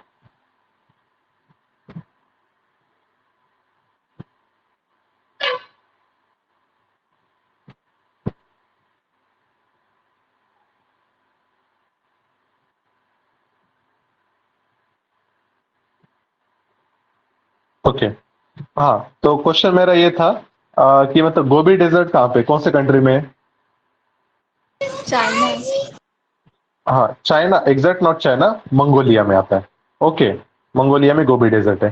फिर इसी तरीके से दूसरे डेजर्ट है, जैसा कि रशिया, रशिया नॉट, रशिया में तो साइबेरियन आएगा, कोल्ड डेजर्ट है। ओके, और फिर उसके बाद आता है एक पैटागोनियन डेजर्ट है। पैटागोनियन डेजर्ट आपका अर्जेंटीना में है, पैटागोनियन डेजर्ट अर्जेंटीना। और उसके बाद और कौन से रहते हैं? मोहावे डेजर्ट है, कैलिफोर्नियन डेजर्ट ऑस्ट्रेलिया में है। सॉरी, ऑस्ट्रेलिया ही कह रहा हूँ, ये अपना यूएसए में है। ओके, इसको क्या हो गया, तो मैं इसको ओपन करता हूँ फाइल को।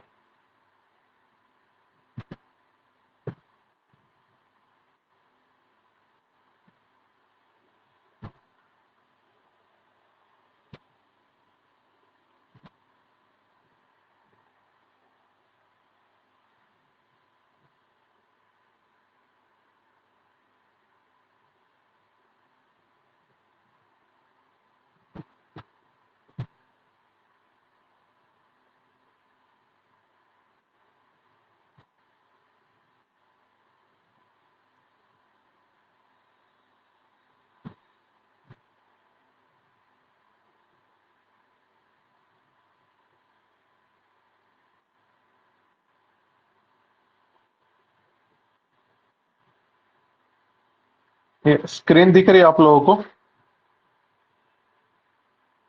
जी सर, दिख रही है।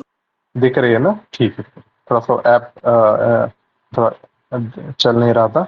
ओके, तो हम वो देख रहे थे, डेजर्ट वगैरह हमने डिस्कस कर लिए, तो मेजर डेजर्ट वगैरह हमको पता रहना चाहिए। इधर जो अफ्रीका है ना, अफ्रीका नीचे वाला पार्ट, यहाँ पे मैप पे तो नहीं दिख रहा है, तो वो नीचे जो है मोजाम्बिक के पास वगैरह कलहारी डेजर्ट है, वो भी याद रखना, Kalahari desert south America Africa के पास आता है। ओके, अब आगे आते हैं, स्टारलिंक प्रोजेक्ट के बारे में पूछा गया है। स्टारलिंक में क्या कर रहे हैं पता है? It is a satellite internet project to provide broadband internet coverage to the people on the ground. ये क्या करेंगे? बहुत सारे सैटेलाइट लो अर्थ ऑर्बिट में लॉन्च करेंगे और इससे क्या करेंगे? हाई स्पीड इंटरनेट देने की कोशिश करेंगे बहुत सारे वर्ल्ड के सारे पॉपुलेशन को एट लो प्राइस। लेकिन इसके लिए देखो, हम क्या करते हैं जनरली, जियो स्टेशनरी में लॉन्च करते हैं ना कम्युनिकेशन सैटेलाइट। इससे क्या होता है, अगर आप तीन भी सैटेलाइट लॉन्च करते हैं ना, पूरा अर्थ कवर हो जाता है। लेकिन अगर आप लो अर्थ ऑर्बिट, लेकिन उसमें क्या होता है, टाइम डिले ज्यादा रहता है। आपका सिग्नल यहाँ से ऊपर जाएगा, ऊपर से नीचे आएगा स्टेशन पे, फिर ट्रांसमिट होगा। लेकिन आप लो अर्थ ऑर्बिट में कर दिए तो उतना टाइम आपका ट्रैवलिंग का रिड्यूस हो जाएगा। लो अर्थ ऑर्बिट मतलब 500 किलोमीटर के आसपास। पर इसमें इशू क्या होगा? आपको पूरा अर्थ कवर करने सैटेलाइट तो बहुत लगेंगे ना, मतलब पूरा अर्थ तो कवर नहीं होगा उससे, तो नंबर ऑफ, मतलब इसमें अराउंड 1000 सैटेलाइट कुछ ऐसे लग जाएंगे, तो कॉस्ट थोड़ा सा बढ़ सकता है। पर लेकिन ये प्रोजेक्ट, ये टेस्ला जो है, इलॉन मस्क, उनका प्रोजेक्ट है स्टारलिंक प्रोजेक्ट, ये लोग कर रहे हैं। ओके, 67, ये बोसॉन के ऊपर पूछा गया। बोसॉन जो हम पढ़ते हैं ना, हिग्स बोसॉन वगैरह, ये जो फंडामेंटल पार्टिकल्स हैं। पहले आप ये देखो, फंडामेंटल पार्टिकल्स कितने टाइप के रहते हैं? सब एटॉमिक पार्टिकल दो टाइप के हैं, बोसॉन और फर्मियन, दो टाइप के हैं। बोसॉन मतलब particle that carry force. Force मतलब जिनमें एनर्जी रहती है, एनर्जी फोर्स रहता है। और इनकी जो स्पिन रहती है, इंटीजर स्पिन रहती है। ये मैं बताऊंगा आपको इंटीजर स्पिन क्या रहती है। आपको पता है, आप सपोज कोई, आपने सपोज अर्थ का एक ग्लोब है आपके पास, ग्लोब जो सर्कुलर स्फीयर जो रहता है, ग्लोब, आप उसको अगर 360 डिग्री रोटेट करते हो ना, तो फिर से वो सेम स्टेज पे आ जाएगा। ओके, इसको कहते हैं फुल इंटीजर स्पिन। लेकिन एटम्स में वगैरह क्या रहता है? एटम्स के आसपास इलेक्ट्रिक फील्ड रहती है, मैग्नेटिक फील्ड रहती है। तो अगर आप उसको 360 डिग्री रोटेट करोगे ना, तो ओरिजिनल स्टेज में नहीं आता है। अगर आप लेकिन उसको 720 मतलब दो बार रोटेट करोगे, तो तब वो ओरिजिनल स्टेज पे आता है। तो इसको कहते हैं half integer spin. Half integer spin मतलब दो बार रोटेट करना है ओरिजिनल स्टेज पे आने के लिए, और फुल इंटीजर मतलब एक बार रोटेट किए तो ओरिजिनल स्टेज पे आता है। तो बोसॉन क्या है? इंटीजर स्पिन है। और जो बाद में देखेंगे फर्मियन, तो वो क्या है? Half integer spin. बोसॉन के एग्जाम्पल है हिग्स बोसॉन, जिनको हम गॉड पार्टिकल भी कहते हैं। हिग्स बोसॉन के बारे में याद रखना, इनकी वजह से कोई भी जो बॉडी है उसको जो मास मिलता है ना, वो हिग्स बोसॉन, ये सब एटॉमिक पार्टिकल की वजह से वो बॉडी को मास मिलता है, याद रखो। इसके बाद आते हैं फर्मियंस। फर्मियंस मतलब क्या रहता है? Particle that constitute the matter. Particle that constitute the matter, ये मैटर के कॉन्स्टिट्यूट रहते हैं। इनकी स्पिन क्या रहती है? हाफ इंटीजर, मतलब दो रोटेशन।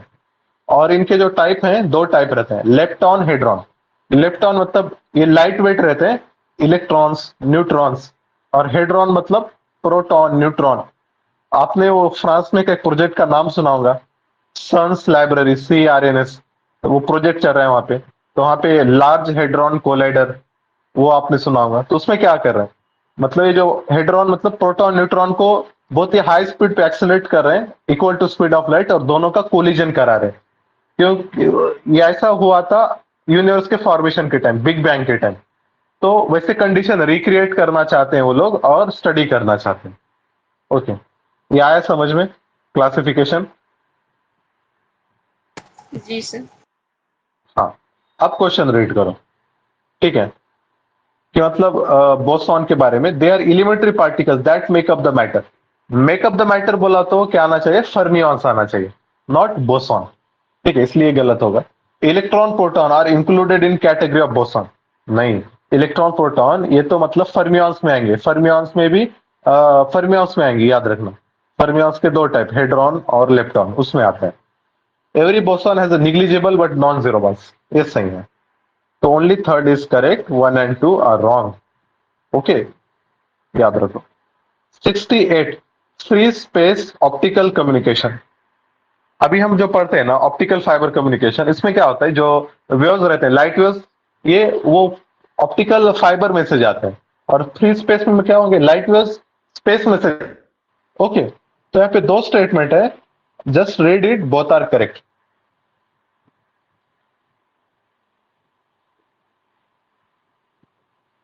ओके, याद रखना इसको। 68 both 1 and 2 will be the answer.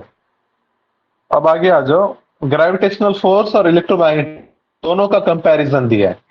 Okay, gravitational force क्या रहता है? अभी हम कोई भी चीज ऊपर आसमान पे फेंक दे, बॉल फेंक दिया मैं, वो वापस कहाँ आएगा? अर्थ पे आएगा। क्यों अर्थ पे आता है? क्योंकि अर्थ का ग्रेविटेशनल फोर्स उसको पुल करता है। ओके, और इलेक्ट्रोमैग्नेटिक फोर्स क्या रहता है? इलेक्ट्रोमैग्नेटिक फोर्स वो इलेक्ट्रिक फील्ड, मैग्नेटिक फील्ड इसकी वजह से होता है, पार्टिकल पे रहता है। ओके, अब देखो क्या बोल रहा है question 1। Gravitational force is always attractive, electromagnetic force can be both attractive repulsive. सही है। अगर सपोज कभी आपने सुना है ग्रेविटी की वजह से कोई मतलब चीज अर्थ से दूर गई, ऐसा नहीं होता है। और इलेक्ट्रोमैग्नेटिक फोर्स सपोज दोनों में सेम चार्ज है, पॉजिटिव पॉजिटिव है, तो रिपल्जन रहेगा। नेगेटिव और पॉजिटिव अपोजिट चार्ज है तो अट्रैक्शन रहता है। जैसा आप मैग्नेट आपने देखा होगा, मैग्नेट हमारे पास मकनातीस रहता है, उसका साउथ साउथ दो पोल नजदीक लेके आओ, दो मैग्नेटिक एक दूसरे को अपोज करते हैं। ओके, याद रखना। और second thing, gravitational force is only dependent on mass, electromagnetic force is dependent on both mass and charge. तो बता स्टेटमेंट सही है क्या? Is this correct? Sir gravitational force जो है मास पर भी है हाँ और डिस्टेंस पे हाँ भी है, डिस्टेंस ऑफ द बॉडीज। हाँ, गुड गुड। मास और डिस्टेंस, मास मतलब दोनों बॉडी का, मतलब जो ऑब्जेक्ट है और प्लस जो अर्थ, लाइक अर्थ, और डिवाइडेड बाय डिस्टेंस। इलेक्ट्रोमैग्नेटिक भी किस पे डिपेंड करेगा? चार्ज पे डिपेंड करता है, मास पे नहीं। चार्ज दोनों बॉडी पे का charge divided by distance. Third, while gravitational force is dependent upon distance, ठीक है, इलेक्ट्रोमैग्नेटिक फोर्स इज इंडिपेंडेंट। नहीं, इलेक्ट्रोमैग्नेटिक फोर्स में भी डिस्टेंस रहता है। तो आंसर आएगा वन ओनली। 70, गोल्डन राइस, ये कई बार हमने देखा है। इसमें क्या रहता है? विटामिन ए ऐड किया हुआ रहता है। Okay, gene transfer for bacteria, क्योंकि जेनेटिकली मॉडिफाइड है तो ऐसा ही है। Due to its unique characteristic it can not be bred with local varieties, local varieties से इसका हाइब्रिडाइजेशन नहीं कर सकते, ऐसा कुछ नहीं है। It can be hybrid bred with local varieties. तो आंसर आएगा 1 and 2। Question number 71, which of the following are constituents of nucleic acid? Nucleic acid मतलब आपने डीएनए पढ़ा है, डीएनए का फुल फॉर्म क्या होता है? Deoxy ribose nucleic acid. RNA ribose nucleic acid. तो उसमें क्या रहता है बोलते हैं? तो उसमें तीन चीजें रहती हैं, याद रखना। शुगर, फॉस्फेट और नाइट्रोजन बेस। ये पोटेशियम बेस नहीं रहता है, नाइट्रोजन बेस रहता है। शुगर, फॉस्फेट, नाइट्रोजन बेस रहता है। ओके, इसको हम न्यूक्लियोटाइड भी कहते हैं, इसको न्यूक्लियोटाइड भी कहते हैं। अगर हम इसमें से नाइट्रोजन बेस अगर हटा देते हैं, नाइट्रोजन बेस या फॉस्फेट ग्रुप, उसको अगर साइड में कर देते हैं तो उसको हम कहते हैं न्यूक्लियोसाइड। न्यूक्लियोटाइड एक रहता है, न्यूक्लियोसाइड एक रहता है। साइड से याद रखो, साइड में करना। शायद उसमें ये फॉस्फेट ग्रुप क्या करते हैं? साइड में रख देते हैं, निकाल दिए तो उसको कहते हैं न्यूक्लियोसाइड। ओके, और जब तीनों भी रहते हैं उसको न्यूक्लियोटाइड कहते हैं। ओके, ये चीज है। मैं जस्ट उसको न्यूक्लियोसाइड को कंफर्म करता हूं एक बार, को किसको हटा देते।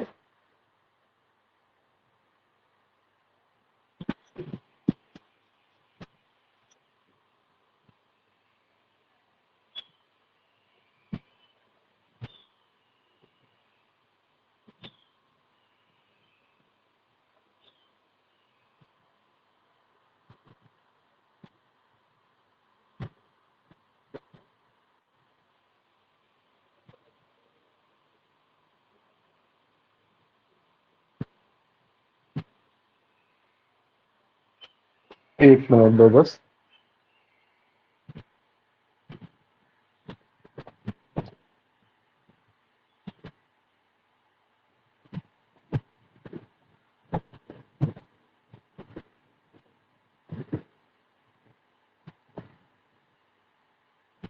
हाँ, फॉस्फेट ग्रुप बराबर है। फॉस्फेट ग्रुप अगर आप निकाल रहे हो, न्यूक्लियोटाइड से फॉस्फेट ग्रुप निकाल देते हो तो उसको कहते हैं न्यूक्लियोसाइड।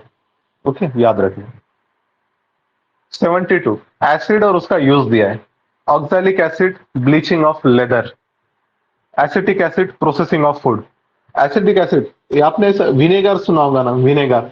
विनेगर क्या रहता है? ये सॉल्यूशन रहता है एसिटिक एसिड का। Okay. Citric acid washing metal, citric acid जो लेमन में वगैरह रहता है, सही है। बेंजोइक एसिड, इसको एक्यूमुलेशन ऑफ बैटरीज नहीं, इसको प्रिजर्वेशन ऑफ फूड के लिए यूज कर सकते हो। Benzoic acid preservation of food, और एक्यूमुलेशन ऑफ बैटरी के लिए H2SO4। बैटरी में लीड एसिड बैटरी आपने पढ़ा होगा, लीड एसिड, एसिड क्या रहता है? H2SO4। ओके, तो इसका आंसर आएगा 1, 2 एंड 3, याद रखना। 73 which of the following is known as functional unit of heredity. Heredity का यूनिट क्या है? तो उसको कहते हैं हम जीन, याद रखो। 74 a man with blood group A positive marries a woman with O negative, which of the following blood group is not possible? Okay, तो ए पॉजिटिव है और ओ निगेटिव है। देखो, एक तो ए रहेगा या फिर ओ रहेगा। ओके, ए भी पॉसिबल ही नहीं, बी है ही नहीं उसमें। ओके, तो इसलिए ए बी आपका रॉन्ग आएगा। ठीक है, ये चीज समझ लो। ये पॉजिटिव निगेटिव क्या रहता है? ये आर एच फैक्टर बोलते हैं इसको। Okay, R H factor. एक कंडीशन है इसमें, सपोज अगर वुमन का ब्लड ग्रुप क्या है, woman is R H negative and father is R H positive, तो तब क्या होता है पता है? अगर जो चाइल्ड है, चाइल्ड का भी ब्लड ग्रुप अगर आर एच पॉजिटिव मतलब पॉजिटिव है, तो उसका चांस क्या रहता है? तो सेकंड डिलीवरी टाइम ये हो सकता है कि वो बेबी की डेथ हो जाती है। उसको कहते हैं erythroblastosis fetalis. Okay, erythroblastosis fetalis ये पर्टिकुलर कंडीशन है व्हेन आरएच पॉजिटिव फादर या person married with Rh negative mother. Okay, then the second child क्या होता है? उसकी डेथ हो जाती है बिफोर बर्थ। क्यों होता है ऐसा? क्योंकि देखो, आरएच नेगेटिव के लिए आरएच पॉजिटिव क्या है? एंटीजेन है, फॉरेन पार्टिकल है, तो बॉडी क्या तैयार करती है? एंटीबॉडीज तैयार करती है। तो जब बेबी का, अगर सपोज फर्स्ट बेबी का ब्लड ग्रुप आरएच पॉजिटिव है, माँ का तो ब्लड ग्रुप आरएच निगेटिव है, तो माँ क्या करेंगे? एंटीबॉडी तैयार करेंगे बॉडी में। लेकिन फर्स्ट चाइल्ड को वो इम्पैक्ट नहीं होगा, क्योंकि फर्स्ट चाइल्ड के बाद वो एंटीबॉडीज तैयार होंगे। ठीक है, लेकिन जब सेकंड चाइल्ड मतलब उसका पीरियड रहेगा, तब क्या होगा? ये एंटीबॉडीज ऑलरेडी है बॉडी में, माँ के बॉडी में ऑलरेडी है, वो उसको मतलब क्या करेंगे? उसके ऊपर अटैक करेंगे, आरएच पॉजिटिव जो बेबी है उसके ऊपर, और बेबी की डेथ हो जाएगी। तो इसलिए क्या करते हैं, इनको इंजेक्शन वगैरह दिए जाते हैं और ट्रीटमेंट रहता है। ओके, तो याद रखो, एरिथ्रोब्लास्टोसिस फिटेलिस डिसीज का नाम है, याद रखो। इसके बाद 75 which of the following diseases are caused by protozoa. तो सिंपल है, मलेरिया प्रोटोजोआ से होता है। 76 which of the following are chemical warfare agent. अभी हमने देखा था मस्टर्ड गैस, ये म्यूटेंट है। सारिन फॉस्जिन, ये केमिकल हजार्डस केमिकल्स हैं, ये तीनों को भी यूज किया जा सकता है। आईएनएस वेला के ऊपर क्वेश्चन है। वेला, वागीर, वागशीर, कंदेरी, खरंज, कनेरी, ये सब कलवारी, ये सारी क्या है? अपने प्रोजेक्ट 75 में सबमरीन बना रहे हैं, और ये डीजल इलेक्ट्रिक अटैक सबमरीन है। तो इसका आंसर आएगा बोथ 1 एंड 2। अभी इसका एडवांस प्रोजेक्ट हमने लेके आए, प्रोजेक्ट 75 आए। इसमें क्या करेंगे? हम इंडिजिनसली डेवलप करेंगे। ये जो है प्रोजेक्ट 75, ये फ्रांस के कोलैबोरेशन के साथ है। ओके, 78 तो यहाँ पे एक रीजन का नाम दिया गया है। इजरायली गवर्नमेंट वहां पे जीविश सेटलमेंट कर रही है, और इसके बॉर्डर पे जॉर्डन रिवर है, सी ऑफ गैलिली है, और यरमुक रिवर भी है यहाँ पे। The area was part of Syria until 1967। ये पार्ट का नाम क्या है? मिडल ईस्ट पे काफी क्वेश्चन आते हैं मैपिंग के ऊपर, ये आप देख लो मैप। इसराइल है, इसराइल, वेस्ट बैंक, यहाँ पे सी ऑफ गैलिली, वहां से ओरिजिन होती है जॉर्डन रिवर। और ये जो डार्क वाला पार्ट है, गोलन हाइट्स है, सीरिया से जीत लिए थे। ओके, इसराइल, ये वेस्ट बैंक जॉर्डन से ले लिया गया था। ओके, वेस्ट बैंक यहाँ पे, it is not on the west, it is on the east of Israel. Okay, West Bank is between Israel and Jordan. यहाँ पर डेड सी आएगा, और इधर गाजा स्ट्रिप, गाजा स्ट्रिप बहुत छोटी है, it is border with Egypt and Mediterranean. Okay, आ रहा है समझ में? Yes sir. ठीक है, अब आगे आ जाओ 79। Which of the following are chemical processes? दो टाइप के चेंजेस होते हैं, फिजिकल और केमिकल। फिजिकल में जैसा केमिकल कंपोजिशन सेम ही रहता है, बॉडी का जो अपीयरेंस है, कलर है, टेस्ट है, उसमें चेंज आता है। जैसा फॉर एग्जांपल आइस को हीट कर दिए और आइस से वाटर बन गया, तो ये फिजिकल चेंज आएगा कि केमिकल चेंज आएगा? फिजिकल चेंज है सर, शेप चेंज होगा। फिजिकल है, स्टेट शेप चेंज चेंज होगा हो सर। रहा है, बराबर, स्टेट चेंज हो रहा है। केमिकल फॉर्मूला तो H2 ही है, ओके, और ये रिवर्सिबल भी रहता है, ठीक है। लेकिन केमिकल चेंज में क्या होता है, केमिकल फॉर्मूला चेंज हो रहा है। अब सपोज लोहे को जंग आ गया, तो वहां पे क्या होता है, आयरन का कन्वर्जन होता है आयरन ऑक्साइड में, तो नया मटेरियल तैयार हो रहा है, ठीक है, केमिकल कंपोजिशन चेंज हो रहा है। तो मेल्टिंग ऑफ आइस क्यूब, ये तो फिजिकल चेंज है। Formation of vinegar from sugar cane, sugar cane में कुछ अलग कंपाउंड रहेगा, विनेगर में एसिटिक एसिड रहता है, एक chemical change. Mixing sugar in water, अब देखो शुगर को पानी में मिला रहे हैं, इसका मतलब क्या होता है, शुगर क्या होती है, मेल्ट हो जाती है पानी में, लेकिन शुगर रिएक्ट नहीं हो रही है वाटर के साथ, H2O ही रहता है। शुगर सपोज उसको अपन सुक्रोज वगैरह उसमें कुछ है, वो सुक्रोज ब्रेक डाउन वगैरह नहीं हो रहा है, वो बस सॉलिड से लिक्विड में कन्वर्ट हो रहा है, लेकिन वो रिएक्ट नहीं कर रहा है, ठीक है। तो इसलिए वो भी फिजिकल। आप क्या करो, शुगर शुगर को मिक्स किया वाटर में, वाटर को हीट करो 100 डिग्री पे, पूरा वाटर चला जाएगा और वहां पे नीचे डिपॉजिट जम जाएंगी, तो वो क्या रहती है, शुगर रहती है, तो शुगर फिर से आपको मिल जाएंगे, रिवर्सिबल, ओके। तो इसलिए ये फिजिकल चेंज है, नॉट केमिकल, याद रखना। ऐसे पानी में नमक मिला, वो भी क्या है, फिजिकल चेंज है, ठीक है। 80 पे आ जाओ, मैलिबिलिटी के बारे में पूछा गया। मैलिबिलिटी, डक्टिलिटी, ये मेटल्स के प्रॉपर्टी रहते हैं। मैलिबिलिटी मतलब to be drawn into sheets, sheets मतलब शीट ऐसे जो चौड़े पतरा जिसको बोलते हैं अपन, मेटल से आसानी से पतरे भी तैयार कर सकते हैं, एज वेल एज डक्टिलिटी, जिसको हम क्या कहते हैं, डक्टाइल रहते हैं, मतलब उनसे वायर भी बना सकते हैं हम आसानी से। लेकिन नॉन मेटल में ऐसा नहीं रहता, नॉन मेटल क्या रहते हैं, ब्रिटल रहते हैं, आप उनको खींचते जाओगे तो टूट जाएंगे, ओके। और gold is metal, so it is highly malleable, सही है, इसलिए इसका ज्वेलरी में यूज होता है, क्योंकि इसको अलग अलग शेप में आप कंपोज कर सकते हैं, ठीक है। तो आंसर आएगा सी। अब 81 पे आ जाओ।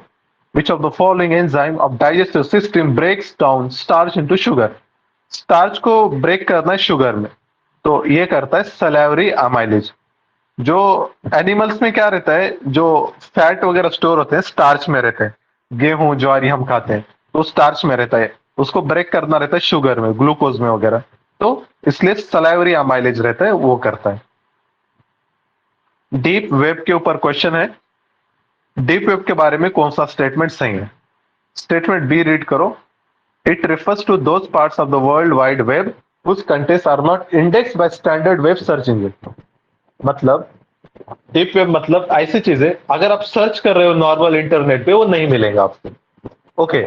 मतलब लेकिन उसके अपने अपने पोर्टल्स रहते हैं, सर्च इंजन रहते हैं, उस पर मिल जाएगा, जैसे टॉरेंट, टॉर वगैरह ऐसा रहता है। डीप वेब क्या रहता है, दो टाइप के वेब रहते हैं, एक सरफेस वेब रहता है और दूसरा डीप वेब रहता है। सरफेस वेब मतलब जो चीजें ओपन रहती है, जैसा विकिपीडिया पे कुछ सर्च कर लिए, वो सरफेस वेब हुआ।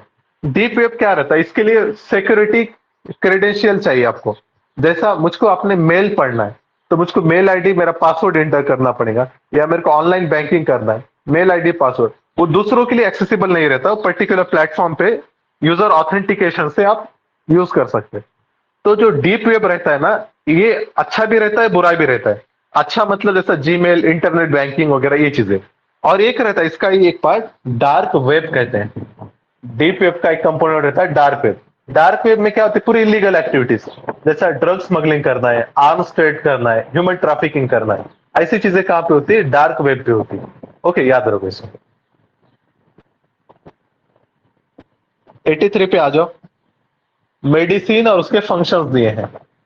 एंटी हिस्टामिन्स, वो दे रहा है वहां पे, एंटी फर्टिलिटी ड्रग बोल के यूज होते हैं, एंटी फर्टिलिटी मतलब फॉर चाइल्ड बेयरिंग के लिए, लेकिन ऐसा नहीं है। एंटी हिस्टामाइन्स यूज होते हैं to treat skin allergy, itching, redness, swelling, इसके लिए। ट्रैंक्विलाइजर, ये मेंटल डिसीज को के लिए यूज होता है। अनाल्जेसिक टू रिड्यूस पेन, सही है। एनाल्जेसिक पेन किलर बोल के यूज होता है। ओके, तो यहाँ पे 2 और 3 सही है, बाकी के रॉन्ग है। अब आगे आ जाओ। 84, अब देखो day to day life experience based question है। A cup with a hole in the bottom drains slower when filled with honey than when it is filled with water. This is because of, क्या रहना चाहिए इसका answer? Water, Honey, क्या difference है दोनों में? ठीक। देखो, वाटर और हनी दोनों में ज्यादा फ्लूइड कौन है? जल्दी कौन फ्लो होता है? वाटर फ्लो होता है। Water is more fluid. Water क्यों फ्लूइड है? क्योंकि वाटर की विस्कोसिटी कम है। विस्कोसिटी अगर कम है तो इजीली फ्लो होता है, और विस्कोसिटी ज्यादा है तो आपका फ्लो भी मतलब स्लोली होगा। तो हनी का विस्कोसिटी ज्यादा है। ओके, विस्कस लिक्विड जैसे बहुत सारे, जैसा ग्रीस वगैरह रहता है, ऑयल रहता है, ये हम जहाँ पे फ्रिक्शन हो रहा है उसको कम करने के लिए यूज करते हैं। याद रखना, विस्कोसिटी इंपॉर्टेंट टर्म है। ओके, अगर आप हीट करते हैं तो विस्कोसिटी कम होती है लिक्विड की। हनी को हीट करो, उसकी विस्कोसिटी कम हो जाएगी।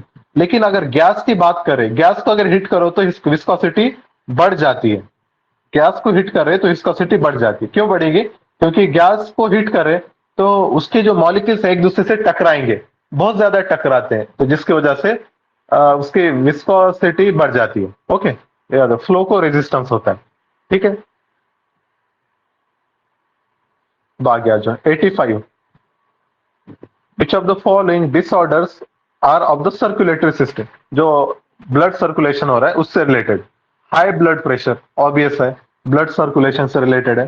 पार्किंसन डिसीज, ये न्यूरल मेंटल डिसऑर्डर है, नॉट सर्कुलेटरी। इपिलेप्सी, जिसको मिर्गी कहते हैं, मिर्गी या फेफड़े की बीमारी, ये भी मतलब दिमाग से रिलेटेड है, नॉट सर्कुलेटरी सिस्टम। इसका आंसर आएगा 1 ओनली। आ रहा है समझ में? Am Audible?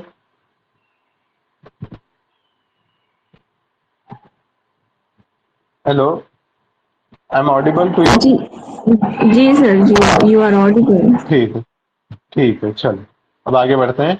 85 हो गया, 86 पे आ जाते हैं। हाँ, which of the following parts of the brain is responsible for controlling body temperature and release of hormones by pituitary gland? Pituitary gland वगैरह रहती है, इसको जो रेगुलेट करती है वो हाइपोथैलेमस रहता है।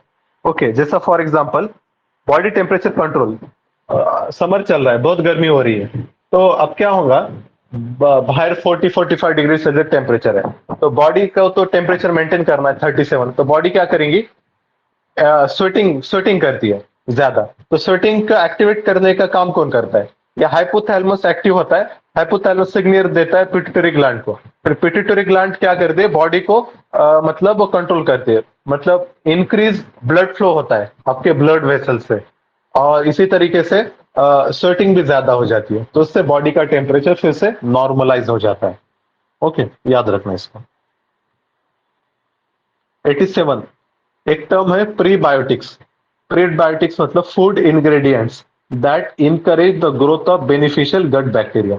गट बैक्टीरिया जो पेट स्टमक के अंदर जो यूजफुल बैक्टीरिया रहते हैं, उनको ग्रोथ को प्रमोट करते हैं, प्रीबायोटिक्स, याद रखें। एंटीबायोटिक्स क्या करते हैं? बैक्टीरिया को किल करते हैं, ऐसा है। प्रीबायोटिक्स बैक्टीरिया को प्रमोट करते हैं। Not all the bacterias are harmful. Gut bacteria जो रहते हैं यूजफुल रहते हैं, डाइजेशन में वगैरह यूज होता है। ओके, 88, आइसोटोप के बारे में पूछा गया। आइसोटोप मतलब सेम क्या रहता है आपका? Atomic mass number, same atomic number different mass number रहता है। ओके, तो इसके यूज क्या है? ट्रीटमेंट ऑफ कैंसर, वो कोबाल्ट 60 बोल के रहता है, उसका यूज होता है। Fuel in nuclear reactor, uranium के अलग अलग आइसोटोप है। ट्रीटमेंट ऑफ गाइटर, इसके लिए आयोडीन के आइसोटोप यूज होते हैं। तो all of this will be the answer. 89, यहाँ पे 3 स्टेटमेंट है अबाउट अल्फा, बीटा और gamma particle. Okay, alpha, beta, gamma, तीनों में क्या डिफरेंस है? तो देखो नीचे यहाँ पे एक चार्ट दिया हुआ है, आपको समझ में आएगा। यहाँ से अल्फा पार्टिकल क्या रहता है? Nucleus of helium, 2 proton and 2 neutron. Alpha particle मतलब 2 प्रोटॉन रहते हैं, इसमें 2 इलेक्ट्रॉन रहते हैं, इलेक्ट्रॉन नहीं रहता, 2 प्रोटॉन 2 न्यूट्रॉन। मतलब ये क्या रहेगा, पॉजिटिवली चार्ज रहेगा। बीटा पार्टिकल मतलब इलेक्ट्रॉन, सिंगल इलेक्ट्रॉन की रेज जो रहती है उसको बीटा पार्टिकल, तो उसका निगेटिव चार्ज रहता है। ग्यामा मतलब ये इलेक्ट्रोमैग्नेटिक वेव्स है, इसका चार्ज क्या रहेगा, जीरो रहेगा। मास, अल्फा का मास रिलेटिवली लार्ज, क्योंकि दो प्रोटॉन है, दो न्यूट्रॉन है। बीटा का मास बहुत कम, और ग्यामा ये तो रेज है, इसका मास नहीं रहेगा। स्पीड अल्फा की स्लो, बीटा की फास्ट, ग्यामा की speed of light. Ionizing effect, alpha से बहुत स्ट्रॉन्ग आयोनाइजेशन होता है, मतलब चार्ज पार्टिकल्स तैयार होते हैं। बीटा से वीक रहता है, ग्यामा से वेरी वीक। मोस्ट डेंजरस, कोई बताओ तीनों में से सबसे ज्यादा डेंजरस कौन रहेगा? Any guess? Gamma रहेगा। डेंजरस रहेगा अल्फा। क्यों रहेगा? क्योंकि अल्फा बहुत ही हेवी है ना, हेवी है तो वो मतलब डैमेज कर सकता है सेल्स को वगैरह बॉडी के। ग्यामा थोड़ा सा मतलब लाइट वेट वगैरह है, तो उतना ज्यादा इसका ये नहीं होगा।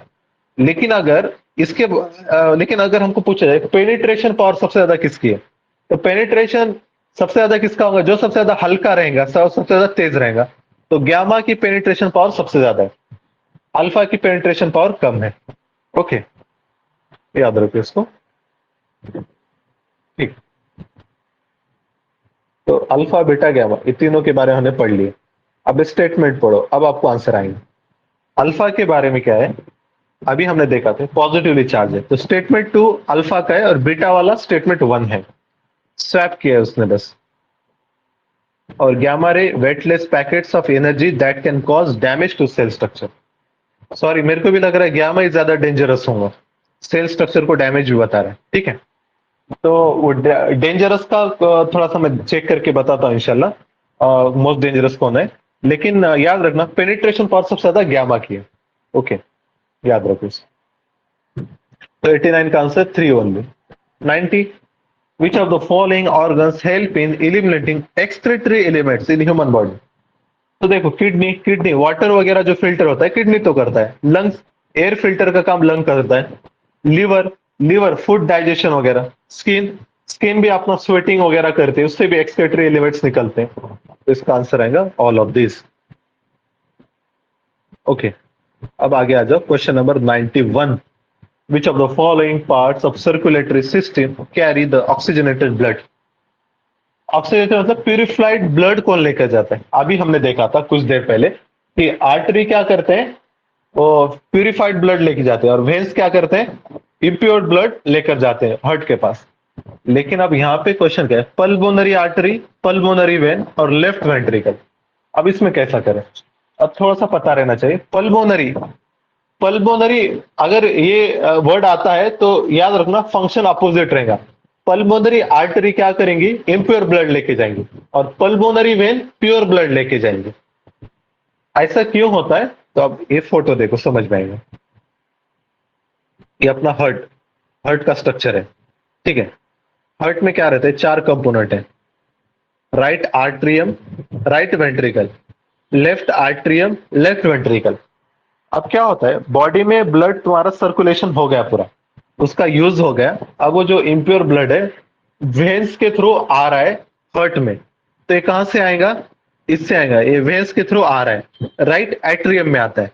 राइट एट्रियम में आ गया, फिर राइट एट्रियम से क्या होता है, लंग्स में जाता है। ओके, वेन्स क्या करते हैं, वेन्स का काम क्या है, ब्लड को लेके आना हार्ट के पास, और आर्टरीज का काम क्या है, हार्ट से बाहर लेके जाना। अब देखो यहाँ पे क्या है, राइट एट्रियम से ब्लड जा रहा है राइट वेंट्रिकल, और राइट वेंट्रिकल से ब्लड जा रहा है लंग्स में प्योर होने के लिए। तो ये ब्लड लंग्स में जाना है, मतलब हार्ट के बाहर जा रहा है, लेकिन अभी प्योर नहीं हुआ है। लेकिन बाहर जाने के लिए जो रहता है वो आर्टरी रहती है, और इसको पल्मोनरी आर्टरी कहते हैं। लंग्स का दूसरा नाम पल्मोनरी है। पल्मोनरी आर्टरी से इम्प्योर ब्लड लंग्स में जाएगा, लंग्स में जाएगा, प्यूरिफाई होगा, प्यूरिफाई होने के बाद फिर से हार्ट में आ रहा है। अब हार्ट में जो लेकर आते हैं उसको वेसल्स, उसको हम कहते हैं वेन कहते हैं। तो पल्मोनरी वेन से प्यूरिफाइड ब्लड हार्ट में आएगा लेफ्ट एट्रियम में, लेफ्ट एट्रियम से लेफ्ट वेंट्रिकल में जाएगा, और लेफ्ट वेंट्रिकल से फिर वो आर्टरी से फिर पूरे बॉडी में चला जाएगा। ओके, तो इसलिए जो पल्मोनरी आर्टरी रहती है वो कैरी करती है इम्प्योर ब्लड, और परमोलरी वेन क्या करती है, वो प्योर ब्लड कैरी करती है। आया समझ में? Yes, sir. ओके, ये इमेज देखो, कंसेप्ट इंपॉर्टेंट है। और वहां पे एक लेफ्ट वेंट्रिकल भी बोला है। तो लेफ्ट वेंट्रिकल में क्या हो रहा है, मतलब प्योर ब्लड आ रहा है लंग्स के पास, फिल्टर होने के बाद फिर लेफ्ट एट्रियम से लेफ्ट वेंट्रिकल में आता है। तो लेफ्ट वेंट्रिकल भी प्योर ब्लड है। तो हमको कौन सा बोला है, प्योर ब्लड किस में रहेगा, पल्मोनरी वेन और लेफ्ट वेंट्रिकल। तो आंसर आएगा 2 and 3। Okay, 92 acid base reaction के ऊपर क्वेश्चन है ये। एसिड बेस इंडिकेटर हमने बहुत लैब में वगैरह यूज किए थे, लिटमस पेपर, वो red cabbage, onion, phenolphthalein, all of this are, ये कलर चेंज होता है इनका। 93 डबल फोर्टिफाइड साल्ट, नमक बोलते नहीं क्या, नमक क्या आपके, अच्छा ठीक है, वो नमक, नमक के बारे में क्वेश्चन है। Which of the following micro nutrients are fortified, क्या क्या ऐड करते हैं साल्ट में, तो आयोडीन और आयरन ऐड करते हैं, नॉट क्रोमियम। आयोडीन युक्त नमक, दांडी नमक, ठीक है, आयोडीन और आयरन यूज करते हैं। अब आगे आ जाओ, क्वेश्चन नंबर 94, इपीजेनेटिक्स क्या रहता है वो, इपीजेनेटिक्स, तो ये कुछ जीन से रिलेटेड है, आंसर है इसका डी। इसको पढ़ लो।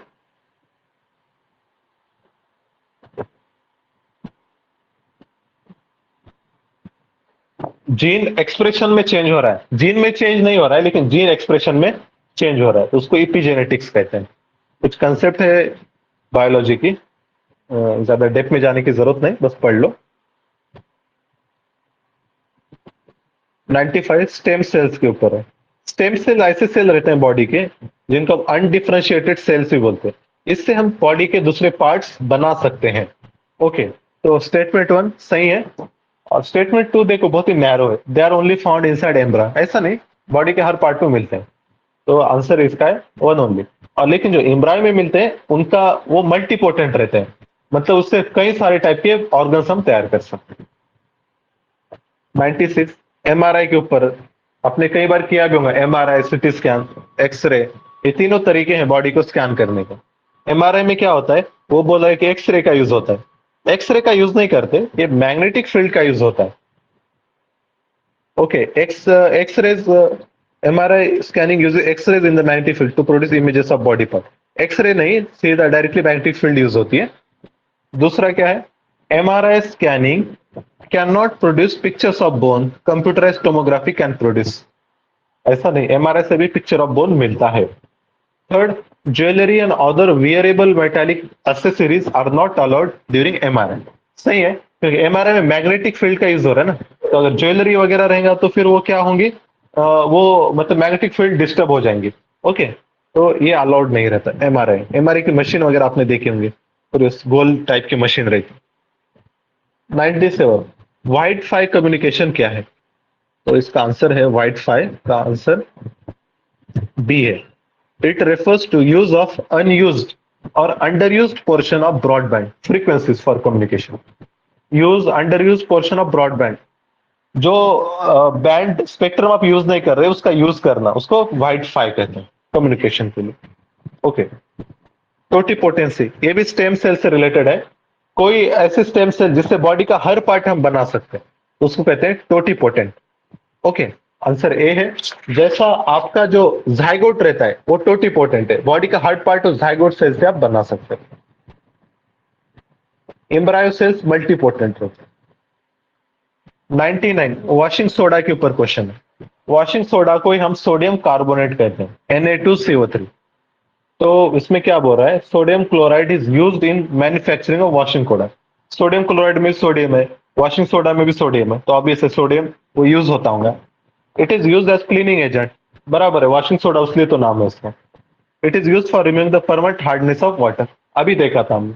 इससे वो हार्डनेस कब होता है, वाटर का हार्डनेस का मतलब फायदा क्या होता है, वाटर जो कपड़े के जो बारीक बारीक रेशेस रहते हैं उसमें डीप पेनिट्रेट करता है, जिससे आपका पूरा मैल वगैरह निकलना आसान हो जाता है। ओके, तो आंसर आएगा 1 2 3। 100 नैनो मटेरियल्स के ऊपर क्वेश्चन है। An object to be classified as nano material should have all the 3 dimensions in nanometer. Nano material इसको कहते हैं जिस ऐसा मटेरियल जिसका एक कोई डायमेंशन, लेंथ, ब्रेड या फिर हाइट, नैनो स्केल में रहना चाहिए, नॉट ऑल थ्री, एक कोई भी, तो इसलिए गलत है। Nano material can only be synthesize, ऐसा नहीं, नेचुरली भी मिलते हैं through volcanic eruption, forest fire, तो इसलिए इसका आंसर आएगा neither one nor two. Okay, तो इस तरीके से हमारा 100 क्वेश्चंस कंप्लीट हो जाते हैं। ओके, किसी का कोई doubt, any doubt? No sir. नहीं है ना, ठीक है ठीक है, कोई बात नहीं। तो आप अच्छे से पढ़ाई करो, ये पीडीएफ मैं अभी जस्ट आपको भेज दूंगा, इसको थोड़ा सा एक बार देख लो। आप डायरेक्ट ये पीडीएफ से भी पढ़ सकते हैं, ओके, कोई इशू नहीं, एक्सप्लेनेशन देखना जरूरी नहीं है, ये पीडीएफ से भी। और कल हमारा दूसरा फुल लेंथ रहेगा, तो उसका भी मैं आपको क्वेश्चन पेपर वगैरह कल पोस्ट कर देता हूँ। 11 से 1 ठीक है ना टाइमिंग? या 10 से 12 आपके हिसाब से सॉल्व करना, मैं जल्दी पोस्ट कर देता हूँ। ओके, 9-10 बजे पोस्ट कर दूंगा, अब तुम तुम्हारे हिसाब से सॉल्व कर लो। ओके, और दूसरी बात, डिस्कशन परसों ले लेते हैं, कल हमारा भी टेस्ट है एक यहाँ पे, सुबह जीएस है, शाम में सीसैट है, तो फिर इंशाल्लाह हम लोग ठीक है सर। परसों डिस्कशन करेंगे, ठीक है? चलो, जी सर। अल्लाह हाफिज। अल्लाह, हाँ।